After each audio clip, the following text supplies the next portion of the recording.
All right, down. This is the Gun Channel's coaching hour or so. On Tuesdays, Clover and I have been getting together. Not quite a year, I suppose, but for a while. We started preparations for Shot Show last year, and just sort of enjoyed getting together on Tuesdays and talking about Shot Show, getting people amped up, ready, and prepared for the show. And when the show ended, we talked about it a little bit and kept going. So we do coaching for people who are creating content. Last week, Chief Fires had asked for us to talk about uh, TOS violations, terms of service violations. And I think she asked about YouTube specifically, but I just extrapolated that out to the platforms that are out there. That's where we're going to see violations. So that'll be our general topic for today. Clover has worked with a bunch of people over the years on YouTube issues, so we can talk about that. I'll let Clover say hey, and then we'll get started. Yeah, good to be here. I don't know where to jump in, but we can jump in wherever. Yeah, exactly. We don't script this. We often don't even have a topic, but thanks to She Fires, we have a topic today. So if when She Fire shows up, she might ask specific questions. But if I was to walk up to you, and this probably never happened to you before, but let's say we're at a show or something, and I walk up and go, "Hey, I'm having trouble with YouTube." If someone were to, if that scenario went down, what do they? Mhm. Is there a typical, or is it just completely up in the air of what they're talking about, or is there like, oh, here it is, and you're only surprised every so often? I don't understand the question. Oh, come on, I'm trying to ghost them to you so that you are Yeah, more you're comfortable with definitely these doing that. questions. That's for sure. So, So if someone were to walk up to you and go, "I've got a problem with YouTube," I guess what I'm asking is that a thing, or is that like just always something new for everybody? it's more often than not somebody that walks up to me or contacts me directly. Um, at least not at first. It's somebody tells me about somebody that had some kind of problem, right? Well, and that's And probably because you're not putting yourself out as like, "Hey, I'm here to solve your problem on YouTube," or "Give me yeah, five yeah, bucks yeah, and I'll yeah, solve your true. problem." So Yeah, yeah, it's not yeah, like you true. got a Rockford Files type of ad in the paper Yeah, or yeah, yeah, nothing. yeah, yeah, yeah. So I guess I So that's said usually it what wrong. happens first is somebody, and then I'm like, okay, well, I don't reach out to people that have problems. People that have problems need to contact me because the first step is in them acknowledging that there's an issue. And too many people just want to sit back, throw their hands up, give up, and go, oh, YouTube wins. They hate us all. They want us off the platform rather than try to figure out what's actually going on. A lot of people have that attitude. I've had people that's lost their the creators. I keep saying people, but creators.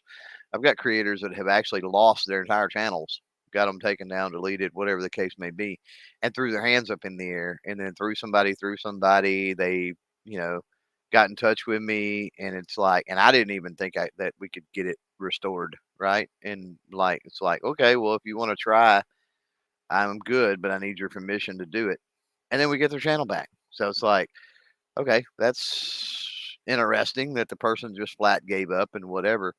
Um, Now, on a side tangent, one of those people was totally ungrateful for the fact they got their stuff up when I really didn't think that we were going to, and then they come back and continue to talk mild trash about YouTube and thank God for getting their channel back. It's like, okay, God didn't have anything to do with that, but all right. That was a tangent, I know, but yeah, usually it's not anybody directly. And I don't know if you were getting into, is there certain problems, right? Like when No, people that's what I meant. Yeah, approach like me. if there's a, Yeah. is it always like, "Oh, you just need to stop doing this," or So "Oh, check this button." yeah, more often than not, I don't have the people that contact me on a regular basis and I talk with on a regular basis, right? It's usually they're contacting me to stave off or head off problems, right? We mentioned Sheepfire, who picked this target.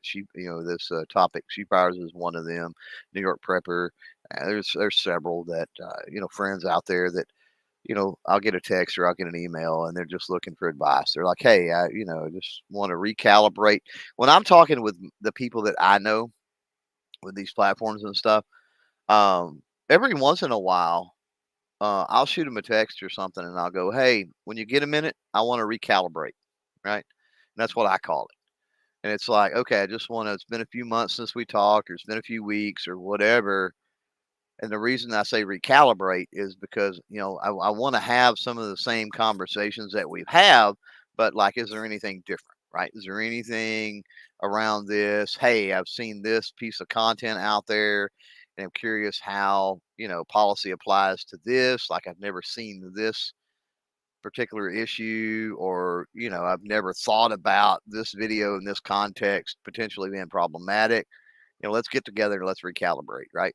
And so there's um, creators out there that do the same thing with me. They'll get with me and go, hey, I want to do this or I want to do that, and what are your thoughts? Now, sometimes that gets annoying because they ask the same questions over and over and over and over. It also gets annoying when I see people that ask those questions and then they go in and they do something that I've completely advised against. And at the end of the day, it's their channel and their life. So, but the thing is, when they disregard my suggestions for following policy, whether that's intentional or unintentional, and you get popped, like, there's going to be very little I can do to try to run cover. If you've kind of adhered to my suggestions, then, because there's a reason. I mean, I can't just, and I say we, right? We can't uh, send things up the chain, have Team YouTube look at things, whatever the case may be. We can just run it up the chain and go, hey, we think you messed up. Can you take a look at this again? Right? Like, that's one method you can do, sure. And you can hit up support in your YouTube studio, right?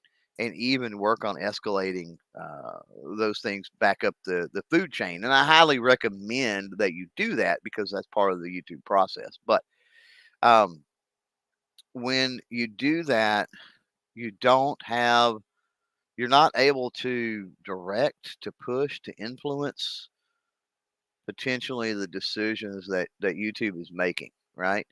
And so for me, if I catch wind of the thing first, well, I can go look at your content. Hopefully, you've backed it up to another source, right?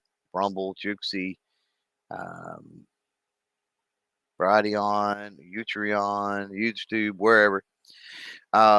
And we can go back and take a look. But once we can go back and we can take a look at the video and the title and the thumbnail and the tags and this other stuff, I can start to build a case, almost like your lawyer, right? and go, oh, okay, I see where this could be a problem area. Like, you said this or you showed that, but maybe later on or even before it or whatever, there was some context wrapped around that, right? You actually did a really good job at conveying context, which is a very important thing when we're dealing with terms of service and policy. Intent, is a big thing, and it's hard to establish intent without some context. But yeah, I can kind of go to bat, and I can, when I help to escalate those or do things, I can say, hey, here's this video. This person's having a problem, whether they can't get monetized or it got taken down or whatever. I see it, so and so minute, they were, doing X, Y, Z. But if you look at this minute, you know what I mean? Like, this is the, this is the context, or, it's like, oh, I can see how maybe this particular link at first look would be problematic. I think that's probably what's hanging it up. But if you follow that link, right, like, there's nothing on that landing page that it goes to that's problematic, this, that, and the other. So I got a better shot at arguing the case. But most common, and that was kind of long way here. Spent 10 minutes bloviating on this, but Yeah, that wasn't the whole 10 minutes, but yeah, definitely letting you go but because the this is the part of most the intro, I think. Go ahead. the most common thing that I see, is links, or a question I get asked. Usually, it's usually about links. Okay, so links in the description of the written description of the video. Yeah, or pushing to something on screen, right? Like mentioning a company website, sending people over to a company website, mentioning a discount code, links, the push to websites or products, right? Like the promotion of products portion. And I'm doing air quotes on that promotion of products portion of policy. It's probably the most common. The most common questions I get revolve around that. And then the second, and probably a fairly close second, to be honest, is the modification, quote unquote, modification clauses, which the modification clauses are much more lax now than they once were, up a couple of years ago or so. So I appreciate your answer because it's not, I mean, if it was an answer like 6 + 6 is 12, right? Yeah. Or sometimes 6 + 7 is 13. Yeah. Like then it would be like, okay, we're done. And nobody would have these questions. But instead, we're dealing with Nuance. I don't know if it's concepts or if we're dealing with things that just people haven't seen behind the curtain. So let's pull the curtain back. Terms of service. So let's start with you want to bring a bunch of people together online and you've got this idea and you say, let's bring people together online and let's talk about this topic, right? Whatever the topic happens to be. Our topic is typically what the Second Amendment protects. So we have some unique situations because of the way that the rest of the world has a problem with that. Some people in the rest of the world have a problem with that. But let's say your topic was sunglasses or, I don't know, grass growing or something that less people have issues with. So the terms of service are still going to exist. So you decide to create a community, you start bringing people together, you start with your friends and everybody's having a good time. And then at some point somebody comes in and goes, hey, did you hear about that? Blah, blah, blah. And everybody looks at each other and some people are turning red and some people leave and other people are like, oh my goodness. And then some people are like, heck yeah, let's talk about that. And now you've discovered the first thing that your group of people who got together to talk about XYZ are uncomfortable about. And 6 people left. You don't know what their ideas are, but they left. They're gone. You know something happened last night because 6 people are gone. There might be one nasty letter that says, I can't believe what happened last night. You got a couple of people that are like, are you going to let this keep happening? You get these emails in the morning. So first you got to either decide to figure out what happened. And when you're young, you're going to try to figure out what happened. But after a while, you quit worrying about what happened. You realize it needs to be repaired. So you say, let's create some rules. Let's create some rules that say, here's what you can talk about. Here's what you can't talk about. Here's what you can do. Here's what you can't. So let's say you start a community about baking cookies or something. Somebody sits down and starts saying, hey, let's talk about, the politics of some country that nobody cares about. Well, guess what? We're here to talk about baking cookies and you're here talking about something else. One of our rules is going to be, we're here to talk about cookies. Or if you're not on topic, 6 people say, get out of here. You're out of here. So you come up with these rules for your community. And let's say you're not the only person doing that on the internet. So you decide, I got to write some rules down. Somebody else has probably written some before. Let me look around. And I don't know if there's probably some kind of law or something that you have to put it's just good sense, or it's probably law that if you're going to have enough people participating, you need to post these rules so other people can find the rules and they can share the rules and they can modify them. And that's what we're talking about. Terms of service means these are the terms you're going to abide by to use our service. These are the rules. So what we're talking about is rules. So there's going to be rules for the technical stuff. Hey, you can't cram this into there. Like, don't keep cramming this into there. Like, don't rent our car and smash it into a wall. Don't rent our car and flip it over a bridge. You're going to pay for the car.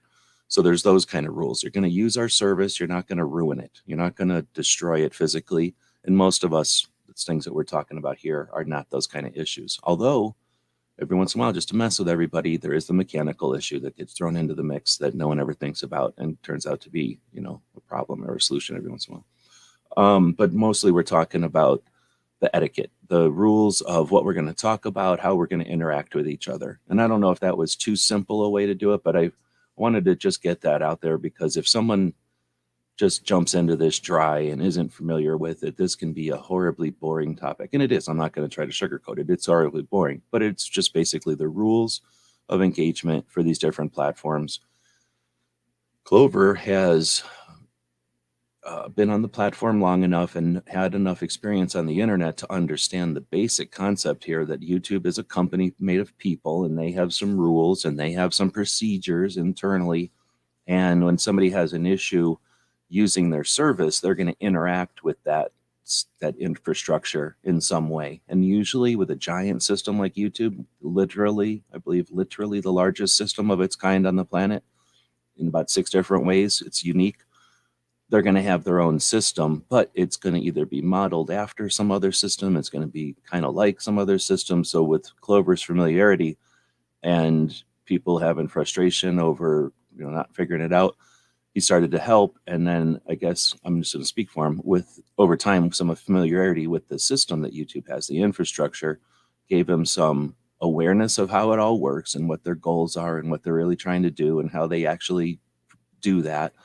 And then he's met some people, so it's not like he's got to talk to Clover and do not pass go directly to your end result. But because he understands the procedure, he's seen a lot of people go through the procedure, he can see where some common clogs are in the process, where some people like to jump the process. I know that's a big one. He kind of alluded to it, that people go, well, I heard from so and so that if you talk to John or Frank, then it's over, so just talk to John or Frank.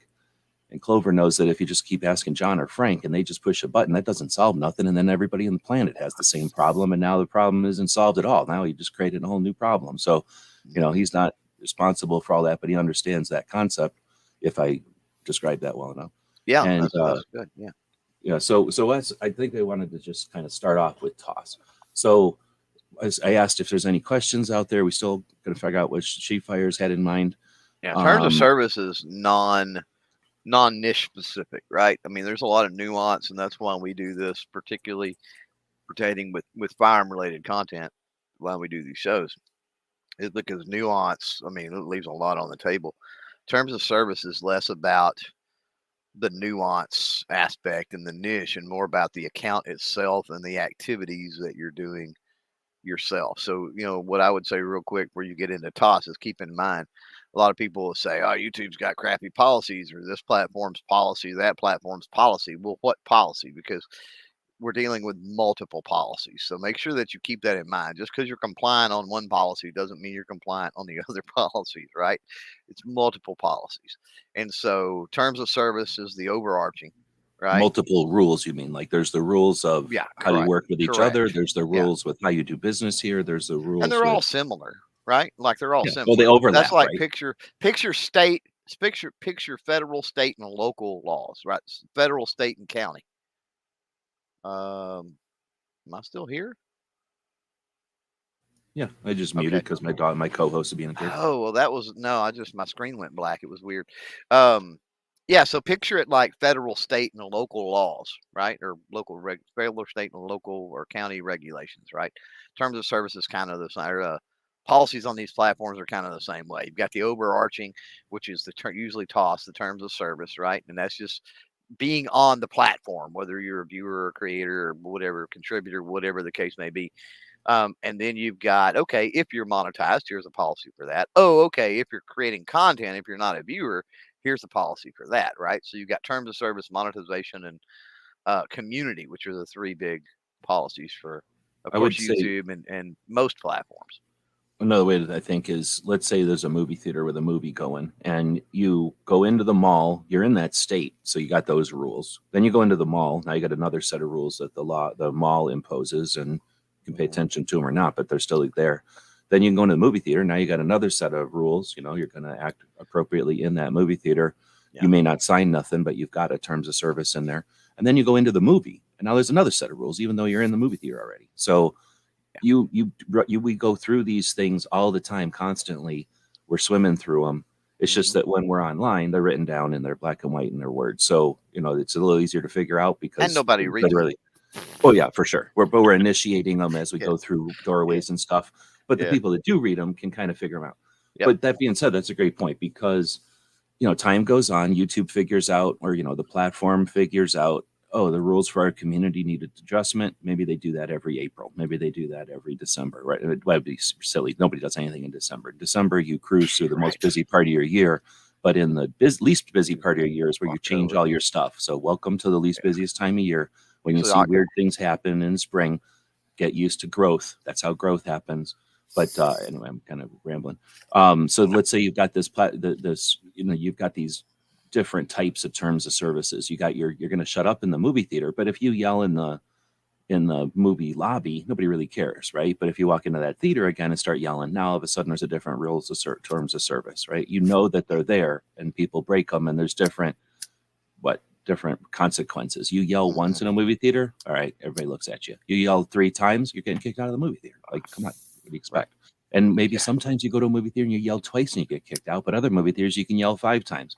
Is that oh, I figured it out, they got an issue, blah blah blah, I'm not going to go out, they owe me a free movie? No, it's just that there's some managers who are going to be more discretion than the next. So terms of service, YouTube isn't robots. Anybody thinks this is all like robots and that everything's done automatically, it's not like that. So there's robots that'll say, I think this is a problem, and then some human looks at it and goes, I don't know, yeah, and then some other human goes, oh, no, right? And that's just because humans are different. So there's going to be some amount of frustration there when there's not 100% consistency, and at the same time there's pretty good consistency. So you know what I mean, like no, you don't know what I'm saying because I'm kind of rambling too. This is a tough subject for people that have dealt with everything from writing it to dealing with it to enforcing to trying to sort it out too. So sorry. Let's address, when we're talking about terms of service on YouTube, I want to address an elephant in the room with that. Something that, and I think is it 2 things? Yeah, it's actually 2 major parts that, as gun tubers, I think I see the violations on these fronts almost constantly. There's 2 things in the overarching big umbrella terms of service on YouTube that you need to pay attention to, especially with our niche. The first is pushing off platform. These platforms don't exist as hubs to send traffic other places. They want to keep traffic on the platform, right? So what I see is this, oh, well, I'll just make the full build video, or I'll have a video with all the links and I'll put it over here on Rumble, and I'll make a video on YouTube, and it just says, hey, YouTube don't allow this. If you want to see it over, the whole thing, then you can go over here. That's actually against terms of service, right? And it's for a couple of different reasons. Number one, it's against terms of service because you're actively pushing somebody off platform to consume content because it's not allowed on the platform. So not only are you actively pushing away from YouTube, but you're doing it to circumvent YouTube policy, which is a double whammy problem. And they don't care that it's guns specifically. Now, it could be selling slippers or something, or this is correct. Counterfeit Nikes. They just don't like people doing something that takes you away to do rule violation. Now, these types of lives doesn't do a bit of good if we don't offer some solutions and some insight. So here's some solutions and insight on that. Instead of getting and going, oh, YouTube's fascist and they suck and their policies are horrible, so go over here to mylocals.com or Rumble or wherever, and you can see this video and all the links are there, and I'm breaking the rules because I don't, over there there's freedom of speech and they allow it. Right? No.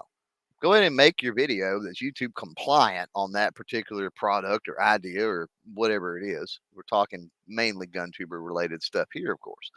Go ahead and make you a YouTube compliant video. Leave out the links. Leave out whatever you've got to leave out.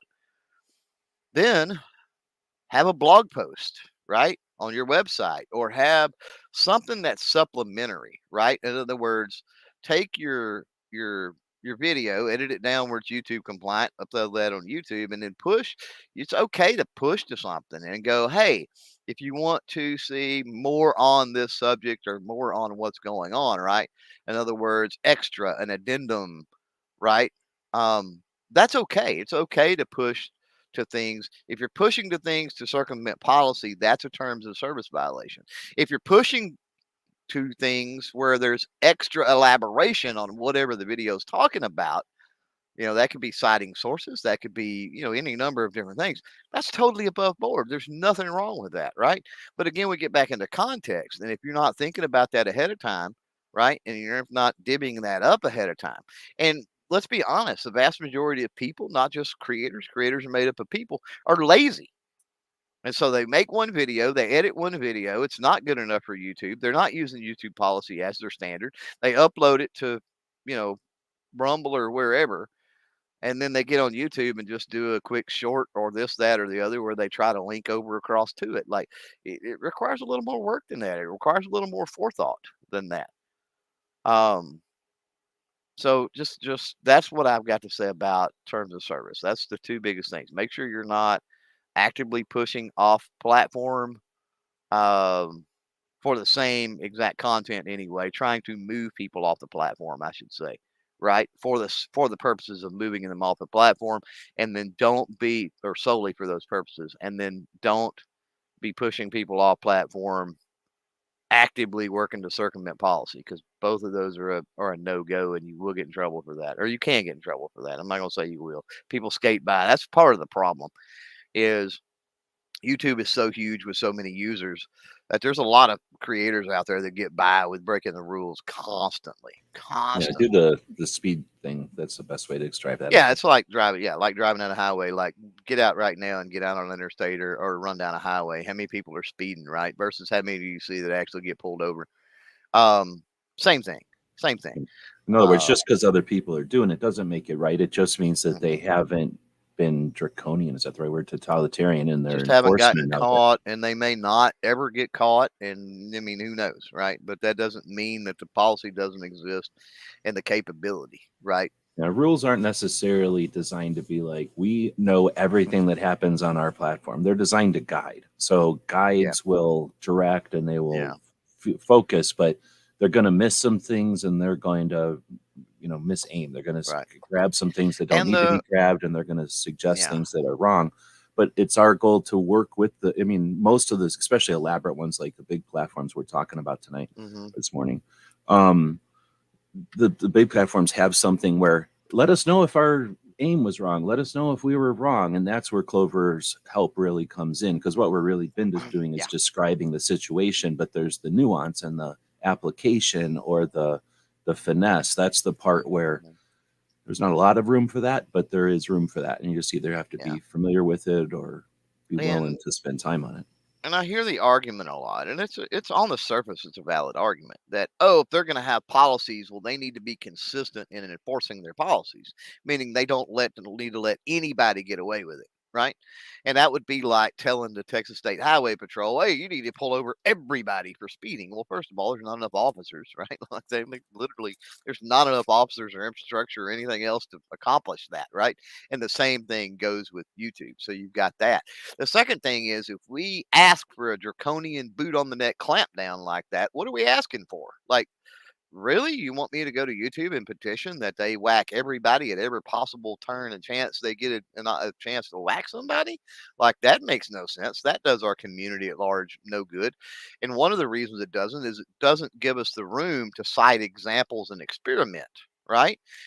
um, if they're clamped down so hard that everything is getting busted, it does not give us the opportunity to point at stuff and go, hey, look, this is not an issue. There's tons of videos up that are like this and everything else. They're not causing a problem for the platform. Are they? Look into that. Oh no, they're not. Okay, well, cool. And then that gives us clout sometimes to work against changing the rules. So um, that aggravates me a little. I get the frustration and I get where it's coming from when people say that. Like, I just wish they would enforce the rules equally. And it's like, yeah, think about that a little harder. Like, think about what you're asking for, right? Like, do you really want that boot firmly clamped on your neck 24/7, 365 all the time? Or, do you want to have to deal with the possibility that you may get a boot on the neck from every now and then? And, I contend I'd rather deal with the latter, quite honestly. All right, we're a half an hour in, and I've asked in the text chat for people to drop questions or keep the queues flowing, and they've responded. So we do have a lot of good questions. Let's see if we can Um, burn through them. well, that's the thing. I don't know if it's like you said, it's a service, and then there's just like the I don't know, just going through the motions. So Well, yeah, specific questions, because of the nuances we talked about earlier. I mean, specific questions is where it's going to be at with this. That's unfortunate that it's got to be that way. So if you're out there, if you're live, or if you're in replay, well, there's hopefully we always a can comment offer below. So expectations, realistic yeah, expectations. Like, yeah, if you're like, hey, what's the specific way to fold this? Like, we can talk about ways to pack it. It's called up analogy. So I think what I was going to do was ask something before we got going here, and I can't remember what that was. So I guess we'll just keep on. I guess again, we're not scripted, so I appreciate everybody who's um, appreciates that we just sort of started here, and then as the live audience started to get more comfortable, or at least woke up or whatever, they started asking some questions. So now we're gonna Yeah, they have. attempt to flip into a mode. So how do you Let's do stay out of Facebook jail? This is from G23 earlier. How do you stay out of Facebook jail or getting your channel deleted from IG? So, I mean, in general, what we're talking about is giant platforms with some rules for either how to work on the platform or how to technically use the platform or some version of that. And, you know, specifics, that's a very general question. So, in general, understand the terms of service and follow them. That's obviously a dumbass answer because it's tough to, you know, knowing that you've It's a had general specific question, though, issues right? with Yeah. it. Yeah. So, you know, here's the thing. We If talked you're about doing if you're doing blatantly stuff that's blatantly against policy, you're not going to stay out of Facebook jail, right? So, like, it depends on what you're doing. I guess, yeah. I mean, yes. And or if they, I was going to say, if we're talking about that highway analogy again, and everybody's driving the speed of traffic, and the police, for whatever reason, So, decide to pull some people over. You know, we've used this analogy before that they can't pull everybody over, so they pull some people over. The people that get pulled over kind of throttle the right. traffic, and that accomplishes their goal. So, how do they pick the Mhm. people they're going to pull over? Do they pick people that they think are drunk? Do they pick people who are recklessly paying attention to their phone or yelling at their kids instead of driving? Right? Are the police just randomly, literally? So that's the question. So at least that's the way I'm going to address this one. If you are driving the vehicle that looks like it's about 6 different types of moving code violations, you don't have your headlights on when everybody does, or vice versa. You're the one on the phone and listening to the radio, and you're paying more attention to being aggressive driving than whatever. And you're driving the speed of traffic, and they pull you over for speeding, right? Did you create the opportunity for them to pick you, or did you know what I mean? And I'm not saying that you need to walk the line or you have to, but just pay attention to what you're doing. So if you're a repeat, if you keep getting grabbed, then look at what you're doing. Maybe it's your presentation, Right. and you don't have to Yes. be violation So, of TOS to be a warning and to be tagged as a violation of a TOS. So these are robots to some extent. They are humans who are only able to pay attention to so many things. So let's say right. it was well, no, it's a good one. Tie dyeing. Let's say you're tie dyeing, and you insist on writing TIED, no, DIE wrong, like die, like you're gonna die, instead of dying like ink. And for whatever reason, your company name is Die, and you think it's funny, and you think it's hilarious, and you keep putting that in there. But then they keep going, "Oh, we think you're morbid. We think you're violating TOS for weird reasons. Like we don't understand." Well, you Yep. can keep fighting that all day long, but it's like going out on the road with old junky truck and getting, oh, they pulled me over again. Oh, they only pulled me over. Yeah, they're only pulling over old giant, old trucks that are dropping parts. You're like, yes, they do pull over those, and you keep Right. driving it, they're going to pull you over. Yeah. Holes in the So exhaust, whatever. Yeah. I'm trying to use an example, but and I'm not saying Yeah. G23 was doing any of those things, and you're just asking a general question, but that's my only general answer. Well, Is if you're doing something that gets right near, or like is just for some reason pushing a button, then maybe just change something, or because you can always try another. You might live next to some a-hole spammer. What if somebody who lives next to you is a spammer and you're sharing an IP with a spammer? You don't even know that. You couldn't know that. You don't even know that that's a thing, I bet, until I said it. So you could be fighting all day long. So start another account. I mean, think about it. If you were having trouble with your car or something, are you going to just do something until your tools are broken, or are you going to think another way around it? Go ahead. Well, I know channels that have gotten in trouble on multiple platforms because they insist on mixing up their niches and their genres. So one second they're talking about the newest, latest rifle or shotgun or handgun. The next second it's some Trump, Biden, something political, some kind of junk, right? And the next they're commenting on abortion, and the next they're commenting on gay rights or like whatever, right? It's like this big hodgepodge of stuff, and I see this across all platforms. And it's But it's my like channel, Clover, you're and it's a free country, Clover. no, that's a you have to go for that. You have the right to do that, right? But that does not mean Just like you've got the right to drive that old loud. It may comply with every single traffic law. Like if there's no, the exhaust is too loud. If you're talking about an old enough vehicle, a old hot rod muscle car around here, right? Like it's old enough that it doesn't require all the certain things that would necessarily make it quiet. I mean, you can pretty much have straight pipes, right? But on your exhaust and it's super loud. So until you get into places that have noise ordinances, right? Like it's not a problem. So keeping with the automotive thing there just for a minute. But yeah, but it's not that you don't, but you're potentially creating more headache. The reason I chimed in with that particular thing or started with that was I can't speak to non-firearm related stuff. So if you want my advice on how to navigate the political or the cultural, societal hot topics and that sort of thing, like forget it. I'm out. Like my expertise, I am, you know, Probably the same it's all elements, though, specific. right? Like, oh, you're It's talking a similar. little I mean, bit too much about abortion, or a little bit too much yeah, about stuff like that. I'm not gonna say I understand some of it, but I've specialized for a reason. Like I don't concern myself with that for a reason because I want to be able to give the most solid, absolute solid advice for gun tubers that I can possibly give. And if I start diving off into the waters and trying to learn the political nuances and what advertisers and platforms expect and other things, well, I mean, what am I losing? What am I overlooking? What am I not able to get done for the fellow gun tubers, right?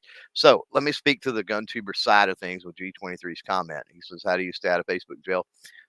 Getting a channel deleted from Instagram. So context, right? When we're talking about firearm related stuff, context, context, context. Pay attention to you know what that post looks like. Can it be construed as you trying to sell something? Can it be construed as you trying to promote something? Right?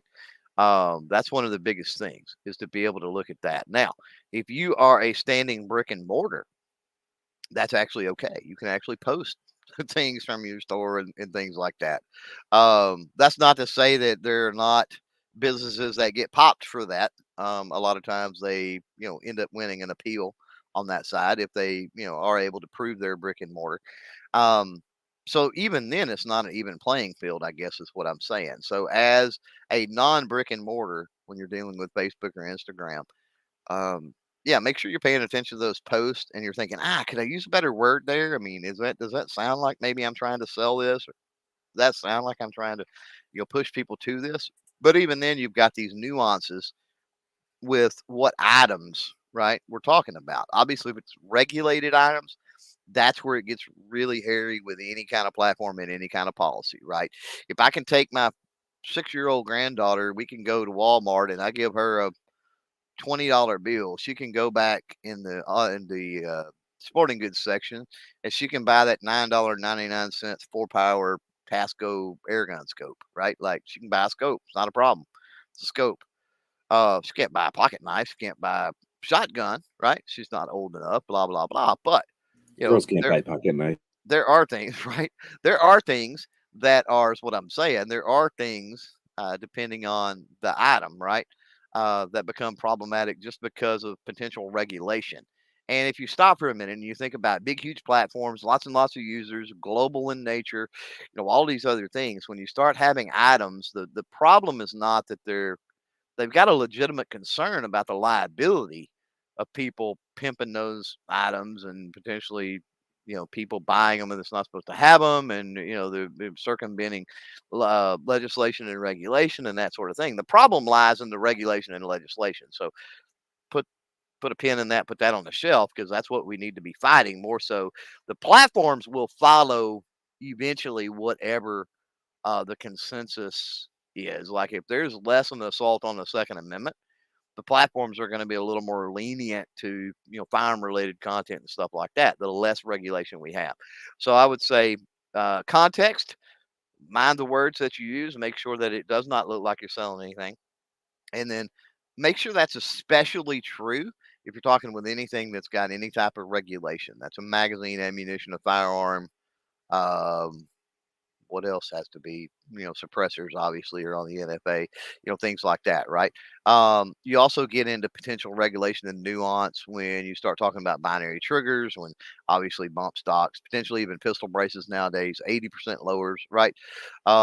You've got things that have this um, taboo nuance. Things are working their way through the court system, so it's kind of uncertain as to what's actually going on. Those types of items, right? So you've got to be careful. You've got the stuff that's 100% regulated. Really need to be careful with that. You got the stuff that's like, okay, this is in the nuance gray area. I probably need to be careful here. And then you got stuff that you still need to be careful on. Scopes, let's say, grips, let's say, that type of thing. Yeah. 4 years ago, 5 years from now, different also. Oh yeah, absolutely. Yeah. Yeah. So we've got a lot of them, and I just saw this one out of order, but MC said, I know there are not straight lines to correct and what's allowed and what isn't. Jagged lines can be challenging, yeah, and the wavy lines and stuff. Mm-hmm. Clover's got the advantage of having seen a lot of people's lines, so he can tell you, oh, you've got a pretty jagged line there, and it might be these parts of the jagged that are, try timing them in a little bit, or, he's just seen a lot of different paths that have had issues or what. Yeah. So going back to G23, staying out of Facebook jail. Facebook is, let's talk about it from the angle of there are big platforms, so we can talk. One of the questions is specifically about them. But, we know that in order of size, actually, it'd be neat to go grab a visualization of this and see what it's like currently. But size-wise, I'm sure it's, well, actually, I don't even know. Is it Facebook is bigger than YouTube, or YouTube is bigger than Facebook right now?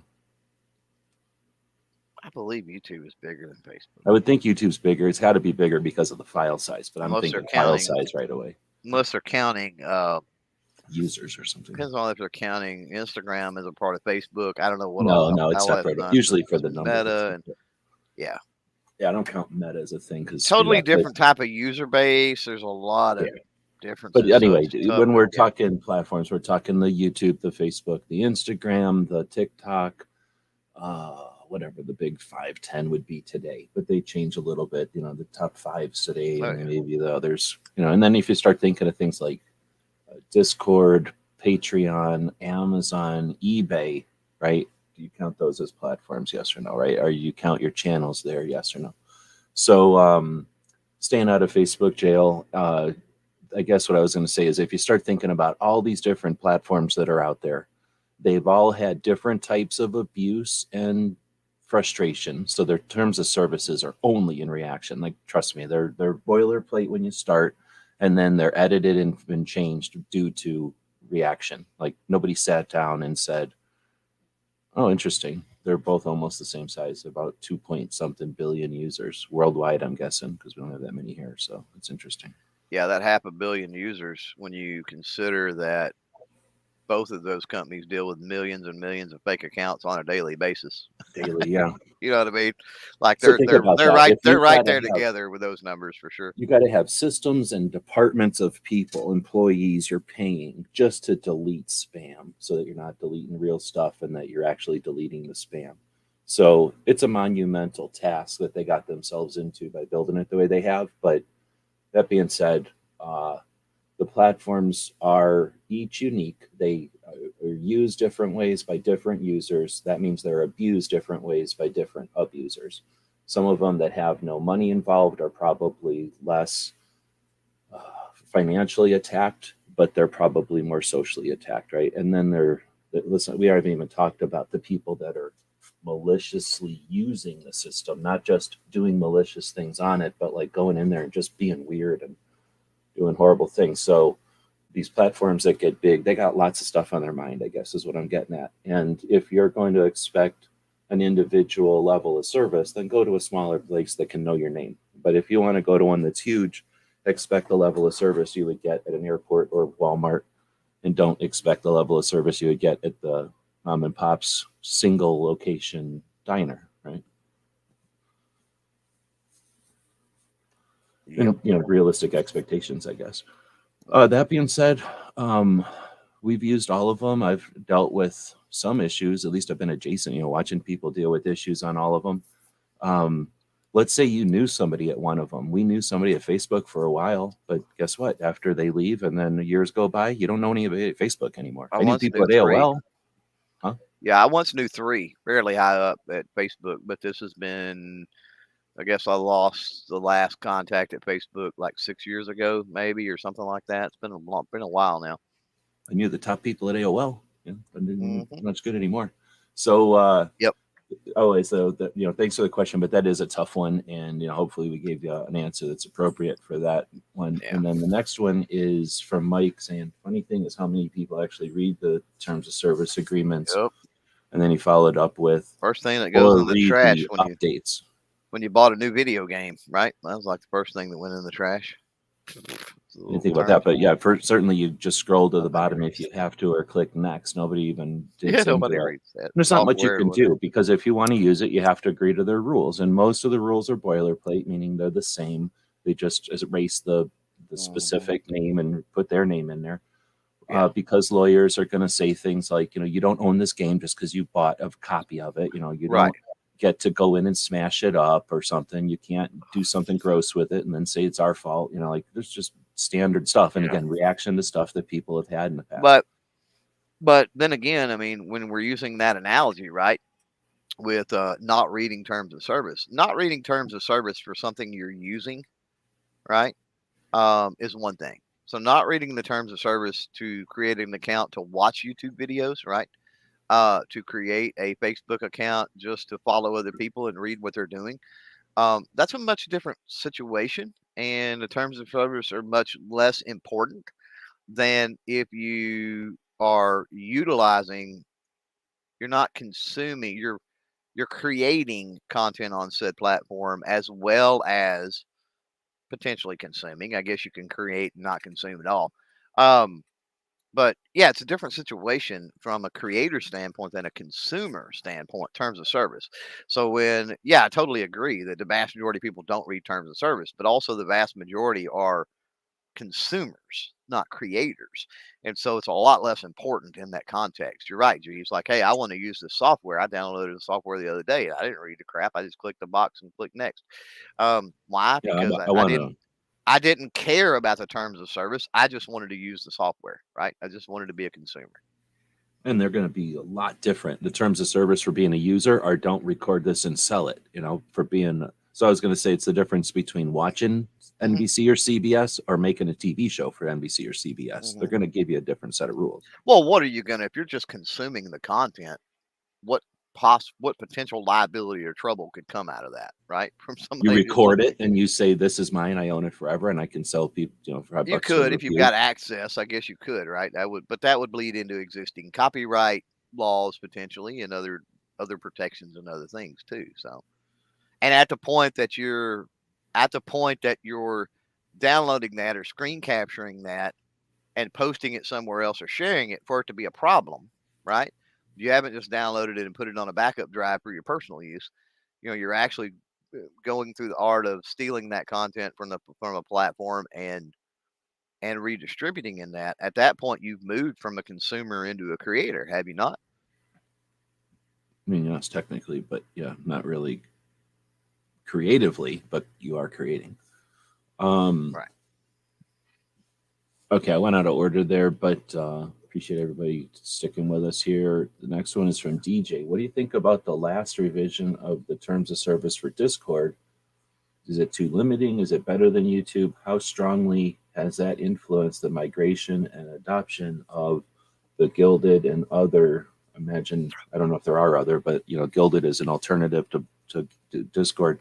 So how much has the terms of service changes on Discord adjusted the migration and adoption of the other platforms? I have no idea. I've never even read the Discord terms of service. I used it for a limited amount of time and I didn't like it. So you're not going to get an answer from us. But in general, when a platform, popular or not, changes its terms of service, if they're done in such a way and they make such a big deal, they're such a change that it's noticeable by the user group, then yeah, of course, that's going to have an influence.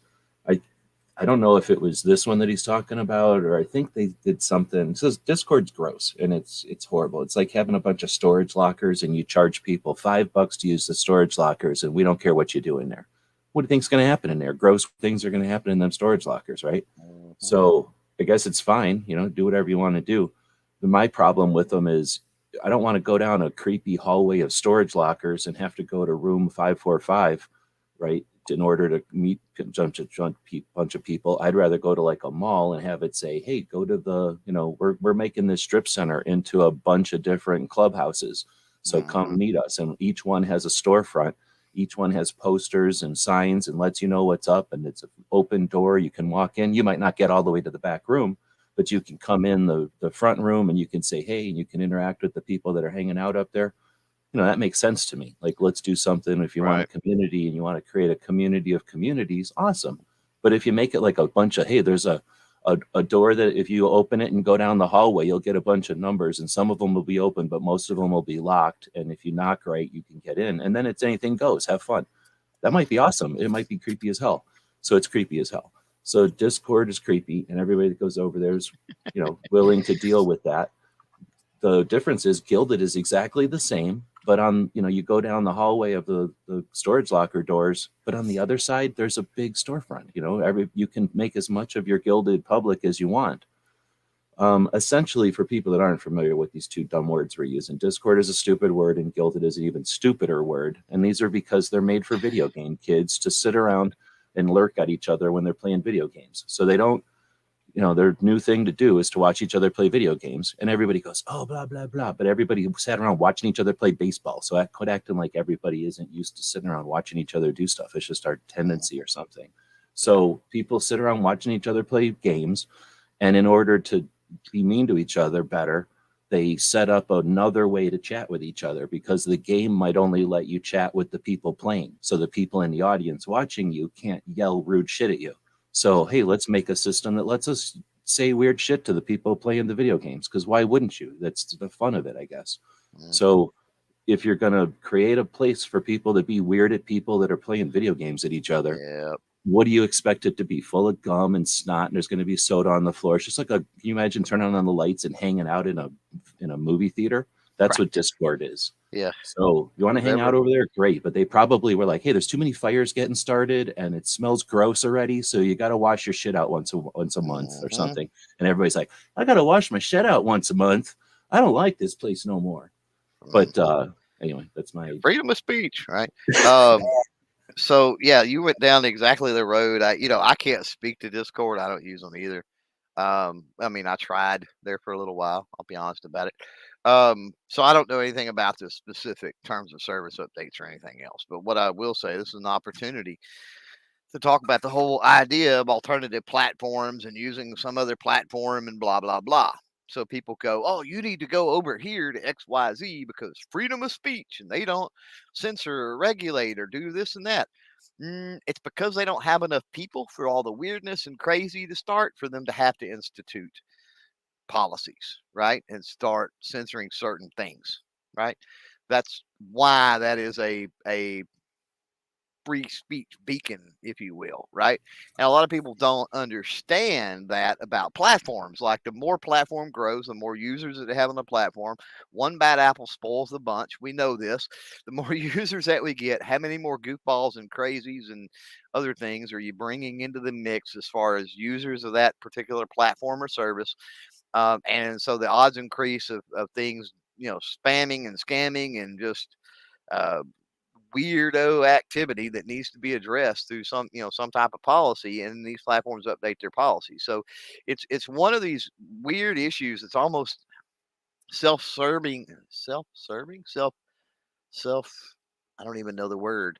um it's one of these situations to where, a platform pops up and everybody goes, oh, free speech over here, blah, blah, blah. Well, if you're paying attention to the policies on the platforms you're already on, and they're the huge platforms, and you're getting the views and you're getting the reach and you're getting everything that you seemingly need to get from that, you've got no reason to go to that other platform, first of all. So the only people that have a reason to go to that platform is the ones that want to get away from not have to worry about the policy of the platform they're on, right? The huge platform they're on.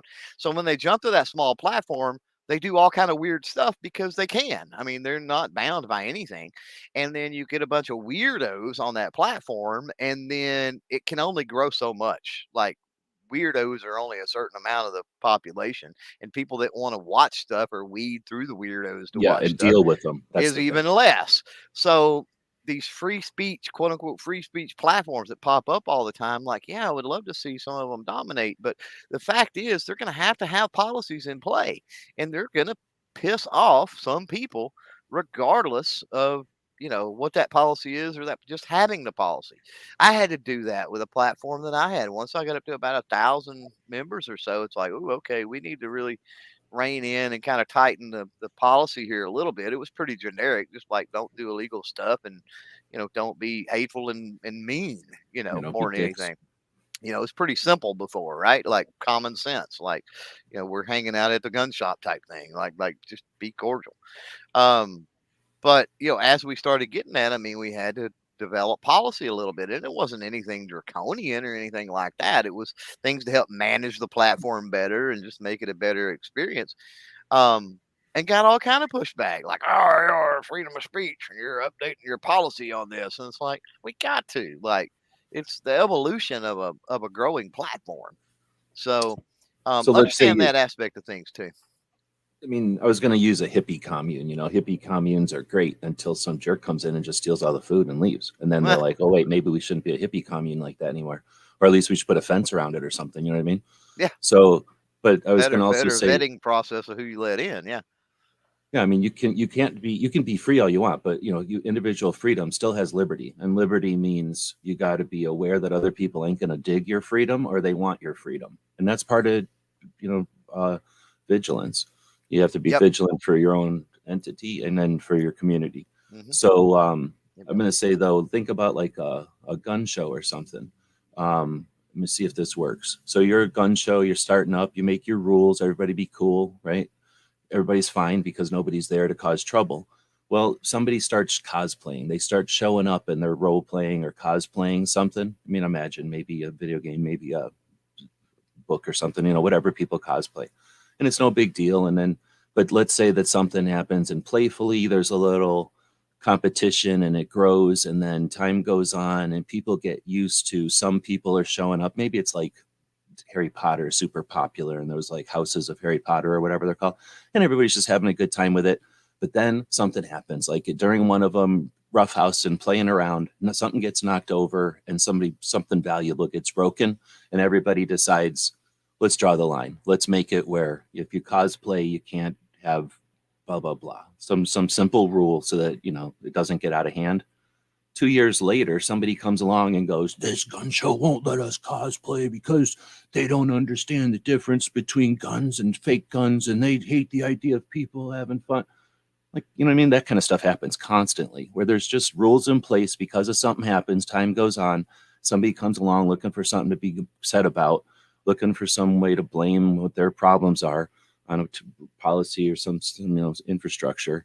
And half the time, if you would have said, hey, can I cosplay again? They're gonna be like, yeah, we don't care. Like, oh yeah, there's a rule that says no cosplay, but that's because 7 years ago there was an issue, but nobody cares about it now.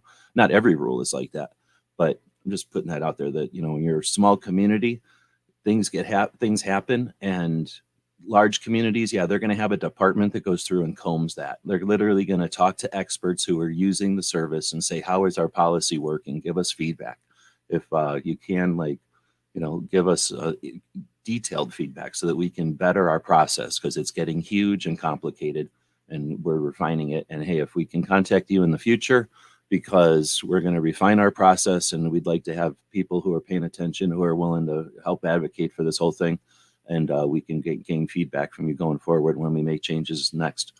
So you've got systems like that. And then you've got, I can tell you, like Clover said, from building gun channels for 7 years, you've got your boilerplate stuff that you have to have up there.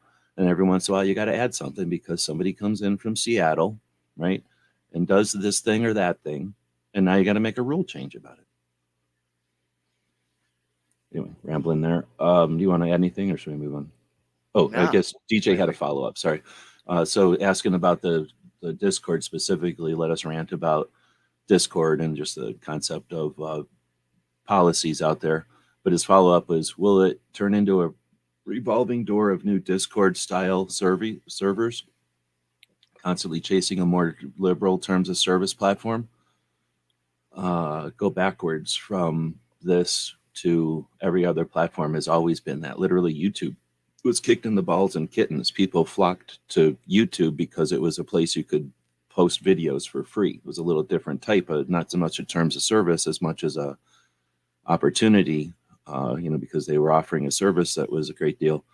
But yeah, people didn't like AOL, went to MySpace. People that didn't like MySpace went to Facebook. People that didn't like Facebook went to TikTok. People that didn't like TikTok went to next.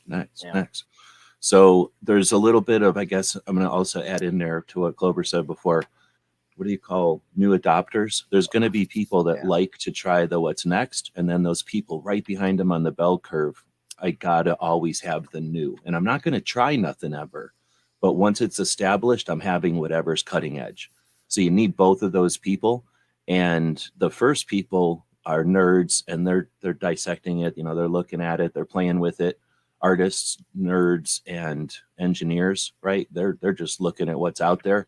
And the stuff that they go, that's when your early adopters are right there. Like, oh, really? What's interesting about this? Oh, neat. I can make it play music. And now they're playing music on it, and an entrepreneur will come by, and now it's the neatest, hippest, player. And then, the bunch of people jump on board. It gets too big. There's 6 other versions of it happen. Now I can listen to my audiobooks on it instead. I like this one, and the people over here are cooler. And then eventually people are watching videos and the audio stuff is yesterday and it's like a CD player. People don't even know what it is. So yeah, I mean, that happens constantly with media and with our, it's just the way we are, I guess. Yeah, real quick, because we're talking Discord here and I don't know, but little challenge I'll throw out. If you use a lot of these platforms, I know nothing about Discord. I mean, very, very little. So might as well say I know nothing, right? If you use a platform, you predominantly use a platform, right?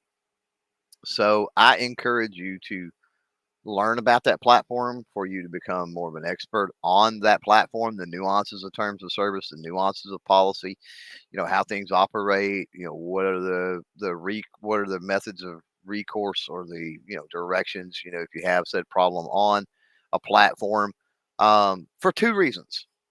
Number one, that's going to make you a better creator and user of that platform, without a doubt. And then, second of all, it allows you to be a resident expert and help other people. Like if Mr. DJ out there was well versed in Discord, he could be our go-to for, hey, what's going on with Discord? Why is this way? What's your opinion on this? Right? Um, keep in mind, we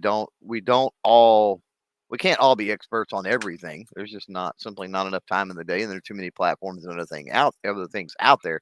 However, these platforms have massive user bases, so there are people that have the capacity and the capability to offer help and insight and things to other people, and maybe you're that person. Just saying. Not speaking to DJ specifically on that, but if you're out there and you're listening, maybe you know more about Discord than anybody else out there, and if you knew a little more, you could be the resident expert on that. Anyway, links. And we don't always need experts, because an alternative is to have groups of people that are chatting with each other. When you chat with each other, you start to learn from each other, and everybody gets leveled up. Expert's a big word. I would say educated. Well, you can become an expert by just having to roll up your sleeves and deal with something, and now you know about it, and then 2 other people bring you their issues and you help them. You're literally an expert at that point. Yeah. Once you help other people, you're right. Because it's just seeing patterns. I mean, everything is really just getting used to it. And once you've figured out, like, oh, dang it, like if you just stop this and click on that, then that's how you fix this. And then boom, you're an expert. You can help everybody with a simple thing that just people didn't. In your site, you're actually providing a real good service. I think people don't think about it. How many things do we have to worry about? I just had to. What happened? Something happened. I had to reset the radio on the van. The time on the radio on the van. So it's like, oh, dang it. I know I have to smash on some button and do something and yank on something, right? But, back in the day, it was like a pain in the ass. You'd have to go find that book and then all that. Well, now, of course, I just go to my phone and I go, blah, blah, blah, this model of, boom. And then now I have to go, I'm like, dang it, nobody made a short about this yet. Right. I got to watch a 4-minute video to have somebody at the end of a 4-minute video go, and then you hold down this and smash this. Smash that, yeah. Okay, so anybody can be an expert. You may not even realize you became an expert. So finally, we get to the question I think that created this whole show. 1 hour in, that was a 1 hour warm up, opening warm up for it, yeah, right. Okay, so She Fires asks, could you talk about what's not allowed in the video descriptions? I heard links to firearms sites. So we've been talking about terms of service, and here we're specifically talking about YouTube, and they have two different types of rules, terms of services, that are going to be affected here. We have a monetization policy. So if you are attempting to make money through YouTube AdSense with your videos, either you're going to make a cut each month, or you're going to get a super chat or something. You maybe got store sales hooked up. Maybe you're doing one of the other memberships, right? There's lots of options now. So you've got monetization through YouTube. They're going to have a certain set of things, rules. And then you're going to have the community guidelines. So those just standards, like don't be weird. And it doesn't so much matter about our advertisers. We just don't want you doing this, period. So what's allowed in a video description, I don't think, I'm going to just speak for Clover. There's not hard and fast rules, but he'll explain the nuance here. But they're pretty hard and fast, but yeah. Oh, okay. Well, I was going to say there's probably some variation in it, but there's probably some guides or something for that. It's written in yeah, it's literally written in black and white. This is a fairly easy question. Once you get off into, because people will play this game of how many clicks away from YouTube is okay. And again, we go back into circumventing policy or whatever. If that is not allowed and you're like, oh, well, if I can make it 8 clicks away, like nobody will know, well, you're circumventing policy. So you potentially get into a whole different section of policy with what you're doing, with your activity, right? It's no longer about, you're trying to put a link in there that's not allowed. Now you're trying to circumvent that policy. So you swapped violating one policy for violating the other potentially. But the specific question here. So I spoke earlier about the 3 levels. You've got the overarching terms of service, the TOS, the TOS. You've got monetization policy, and you've got community policy. So G explained monetization policy. That's what you've got to do, the guidelines you follow to basically get paid, right? Community policy, you can lose your channel. Therefore, community policy is more strict. My advice is to focus on, to look at, to learn monetization policy. If you can get by under monetization policy, then your channels are going to likely be okay. You're not going to have to worry too much about channel getting taken down because of community strikes. So if we go to advertiser friendly guidelines, I'm going to read this verbatim because it's in black and white. It's very simple. People get hung up on this firearm. Oh, it's a firearm site. Well, it's more than that. Because a firearm site could be something like, a local gun shop. It could be something like a manufacturer that sells direct. It could be, a Brownells, Palmetto State Armory. I mean, we can rattle off a list of companies and stuff, right? So if we read policy, promotion of the sale of firearm or components, including but not limited to, a part or component essential to or enhancing the functionality of a firearm, which can include 80% parts, talked about that earlier, ammunition, ammunition clips, which would be magazines, of course, silencers, ammunition belts. Here's where it gets tricky with stocks. Yes, stocks is in there. Conversion kits, grips are in there. Got to be careful with that. Huge, huge, huge too. You got to be careful with scopes and sights. So sight, scope, stocks, grips. I cannot stress this enough. If you've got links to sight, scope, stocks, grips in your description, you're violating policy. You're back to literally reading black and white what it says in the policy. Legit leading. Yeah. So including in all of this, that's just one section of the policy. Promotion of manufacturers. This can include discount codes and promotion of gun stores. This can also include just simply pushing a discount code. Hey, if you go to XYZ company, remember to use code SheepIris. SheepIris asked the question. Let's just use that, right? You just violated policy if that company, even though you've got nothing in the description, right? You just violated policy because you verbally dropped a discount code, which implies they can't use that discount code unless they make a purchase. So, by definition of policy, you have pushed somebody to go make a purchase at a site that has restricted items. So, but the big ones I think to worry about, like it's the ammunition, magazines, firearms, suppressors, like those 80%ers, like that stuff's like no brainer, right? Um, Obviously bump stock, maybe even pistol braces moving forward. Those things are no brainers, right? We got a regulatory thing around those. The ones you really, really, really got to be careful with. And again, this is monetization policy. Is sights, scopes, stocks, and grips. Because those are specifically mentioned. And unfortunately, I say unfortunately, fortunately for some people, all of that stuff is sold on Amazon. It's what I call the Amazon loophole here, right? Like YouTube really does need to address this section of policy because Amazon sells all of those non-regulated items. So therefore, it's my contention and a lot of other people that since Amazon, a huge global marketplace, sells those, like what's the problem? Like it makes no sense because ultimately a makeup channel could send somebody to Amazon to buy their lipstick or some lipstick, and there be a Accidentally buy a grip. there be a scope or a stock or something, right? Like at the bottom of the page recommended or something like that. So, Well, okay, I want to it's stop a you just because you're going on a tangent from just actually addressing the thing because question. you're Yeah. just going. But Well, that's I fine. just I mean, want I to was because done. it's tough to. I hear you, but in order to try to keep it. I mean, this is tough for people to keep track of. So you were talking about the monetization or the other policy there. Money. Yeah, I Okay, so always when we're talking default about to these links, money we're because it's talking the about the most money. restrictive. Okay, and that's a good way to think of it. So again, if you walk into a mall, you're already in the state jurisdiction. You're already in national jurisdiction. So get over it. You're dealing with laws. You're living under laws by just being in the parking lot of the mall. Now you're on private property. So there's some amount of rules, right, for being on their mall property.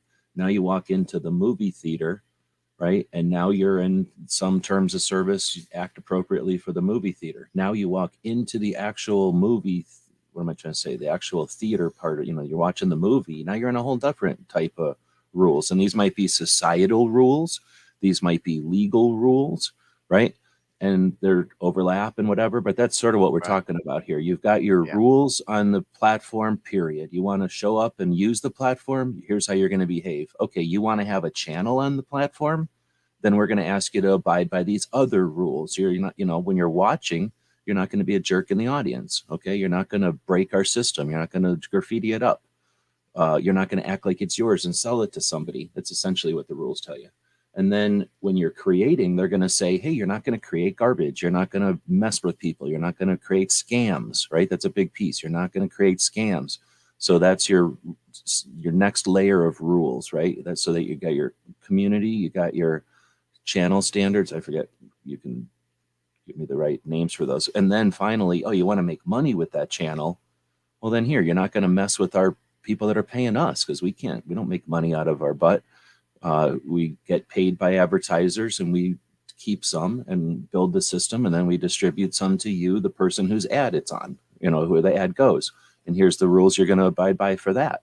So that's what we're talking about. The monetization rules say, hey, if you're going to be sending money, people over here to buy money or spend money, I should say, buy money, spend money over here, then don't be linking to stuff to undermine it or to confuse people or to whatever their business, right? Like for whatever reasons, we don't want you sending people over to that mall if we're sending people over to this store, essentially, right?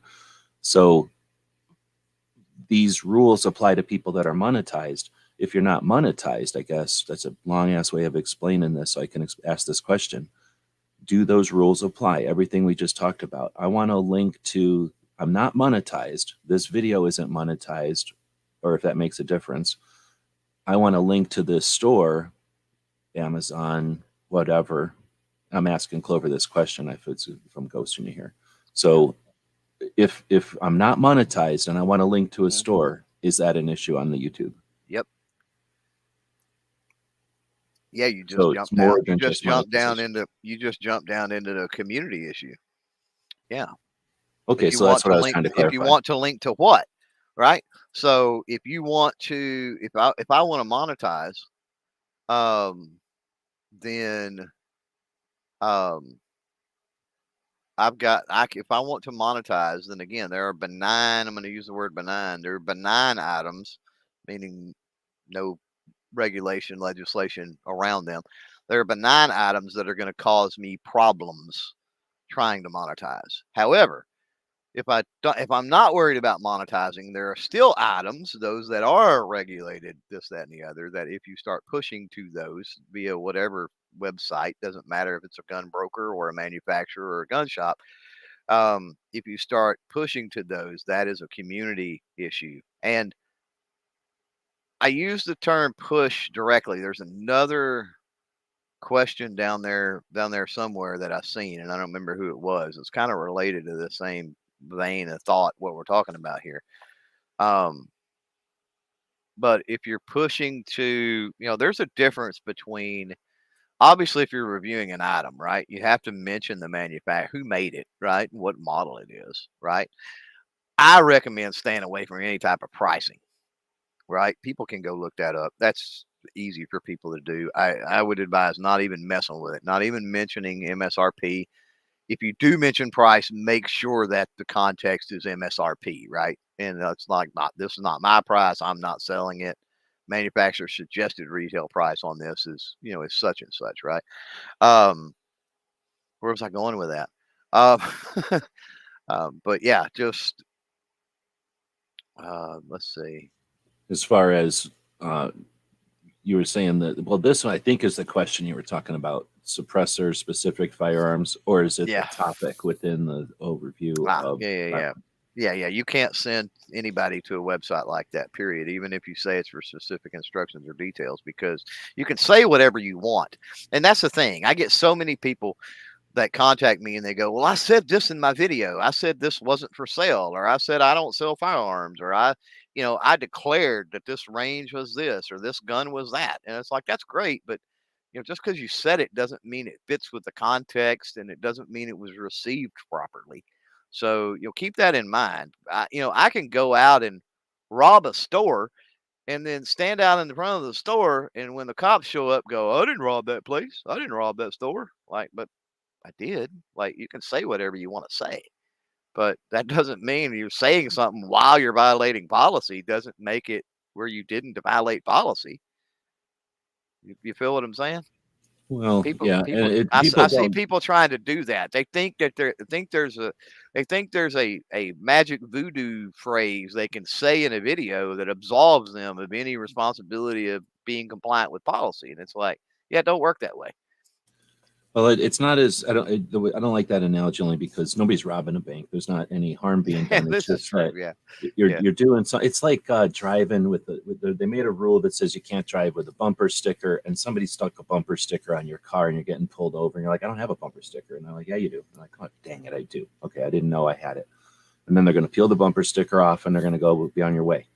Now, if they make a note of that, and that's the only time it's ever happened, then a big deal. But if every day they're pulling you over because you got a bumper sticker on there and you're like, oh, what? I don't have a bumper sticker. What happened? Because you think you figured out some like bumper sticker loophole, just act like you didn't know it was there.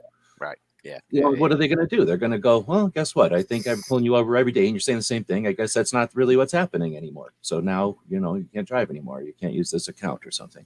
Right. So here's the thing. If you got a square peg and you got a round hole, at what point do you go, all right, do something else? So go make another channel. What do you think? YouTube channels cost so much money, you can't go make another channel? Like, you're so hard to click down arrow and make another channel. And now and how many people go, and maybe this is why people go, here's my channel for blah, blah, blah. And here's my channel for where I get all political. And here's my channel where I do something else. I talk about my flashlights and things. Yep. So to some extent, if you're really trying to succeed, are you trying to succeed, or are you trying to prove some point about policy that you figured out a little glitch and you're going to make a big point? Now, if it's Oh, some legitimate glitch, then make your stand your ground and grind so it in there. But otherwise, if you're having trouble with this, adapt, improvise, and overcome, and start another channel doing that thing over there, and accomplish with two channels what you were attempting to do with one and having trouble with, or maybe just another platform. I'm going. yeah. Well, I want to real quickly pick on the word succeed for a minute because that is subjective. For some people, succeed means they got one channel and they want that one channel as huge and massive number wise as it possibly can be. And they think throwing everything but the kitchen sink and trying every little trick and every little pop culture, modern culture, political reference, whatever it might be, popular firearm, they hodgepodge their channel thinking that it will increase their odds of getting more people. They're casting a wide net, right? And like that's never been an approach that's really worked on YouTube. Niche down is always been the closer you get to a niche, seems like the quicker you build an audience, right? Um, so what I'm saying is people will get um, they define success as that rather than what are they accomplishing in real life, right? What are they getting done in real life? Where is this the tangible benefits of having that channel, right? And once you start looking at it from a standpoint of the tangible benefits of said channel and the jeopardy that can be in if you're not compliant with policy, then at that point, creating a new channel becomes a much more appealing option because you're like, okay, well, I can be successful on this channel and it never even break 20,000 subs or 100,000 subs or whatever. Like I've already noticed this. I've already seen this, right? Like, because my perspective of what success is was completely different. Right. And so if that's the case, then I'm not shackled by this idea, oh, I've got all my eggs in this one basket and I got to make all this work. You feel what I'm saying? And there's something freeing about being able to do that, being able to go over to another channel and do whatever you want to do over there. And you're not mixing and matching things up. Um, I don't know. I mean, I agree with you. I think having another channel is a preferred method. Now, sometimes could you do a one-off for channel members or Patreon people for whatever the something like that, right? Uh, and do some kind of one-off talk. Heck, Ghost and I do. It's like I think last night was the first time on the Ghost and Clover that we even talked about guns, about firearms, except for sponsor mentioned or something like that. As far as the topic goes, um, but that's why it's not available in replay, right? Or for me anyway. And I think Ghost is doing the same thing. Once we're live, it's gone, it's unlisted, and that Ghost and Clover channel is the only place you're going to find it, other than the audio podcast world. So, yeah, being able to split up and compartmentalize can better help you deal with the various policies at play, and again, it doesn't jeopardize the potential for success on your main channels or the ones that you really are focusing on and care about. And another result is you've got a bigger reach. You've got a larger presence when you need to get word out. And if you're being an Yeah. advocate, hopefully Well, and to the get ability to cross important pollinate, messages out there.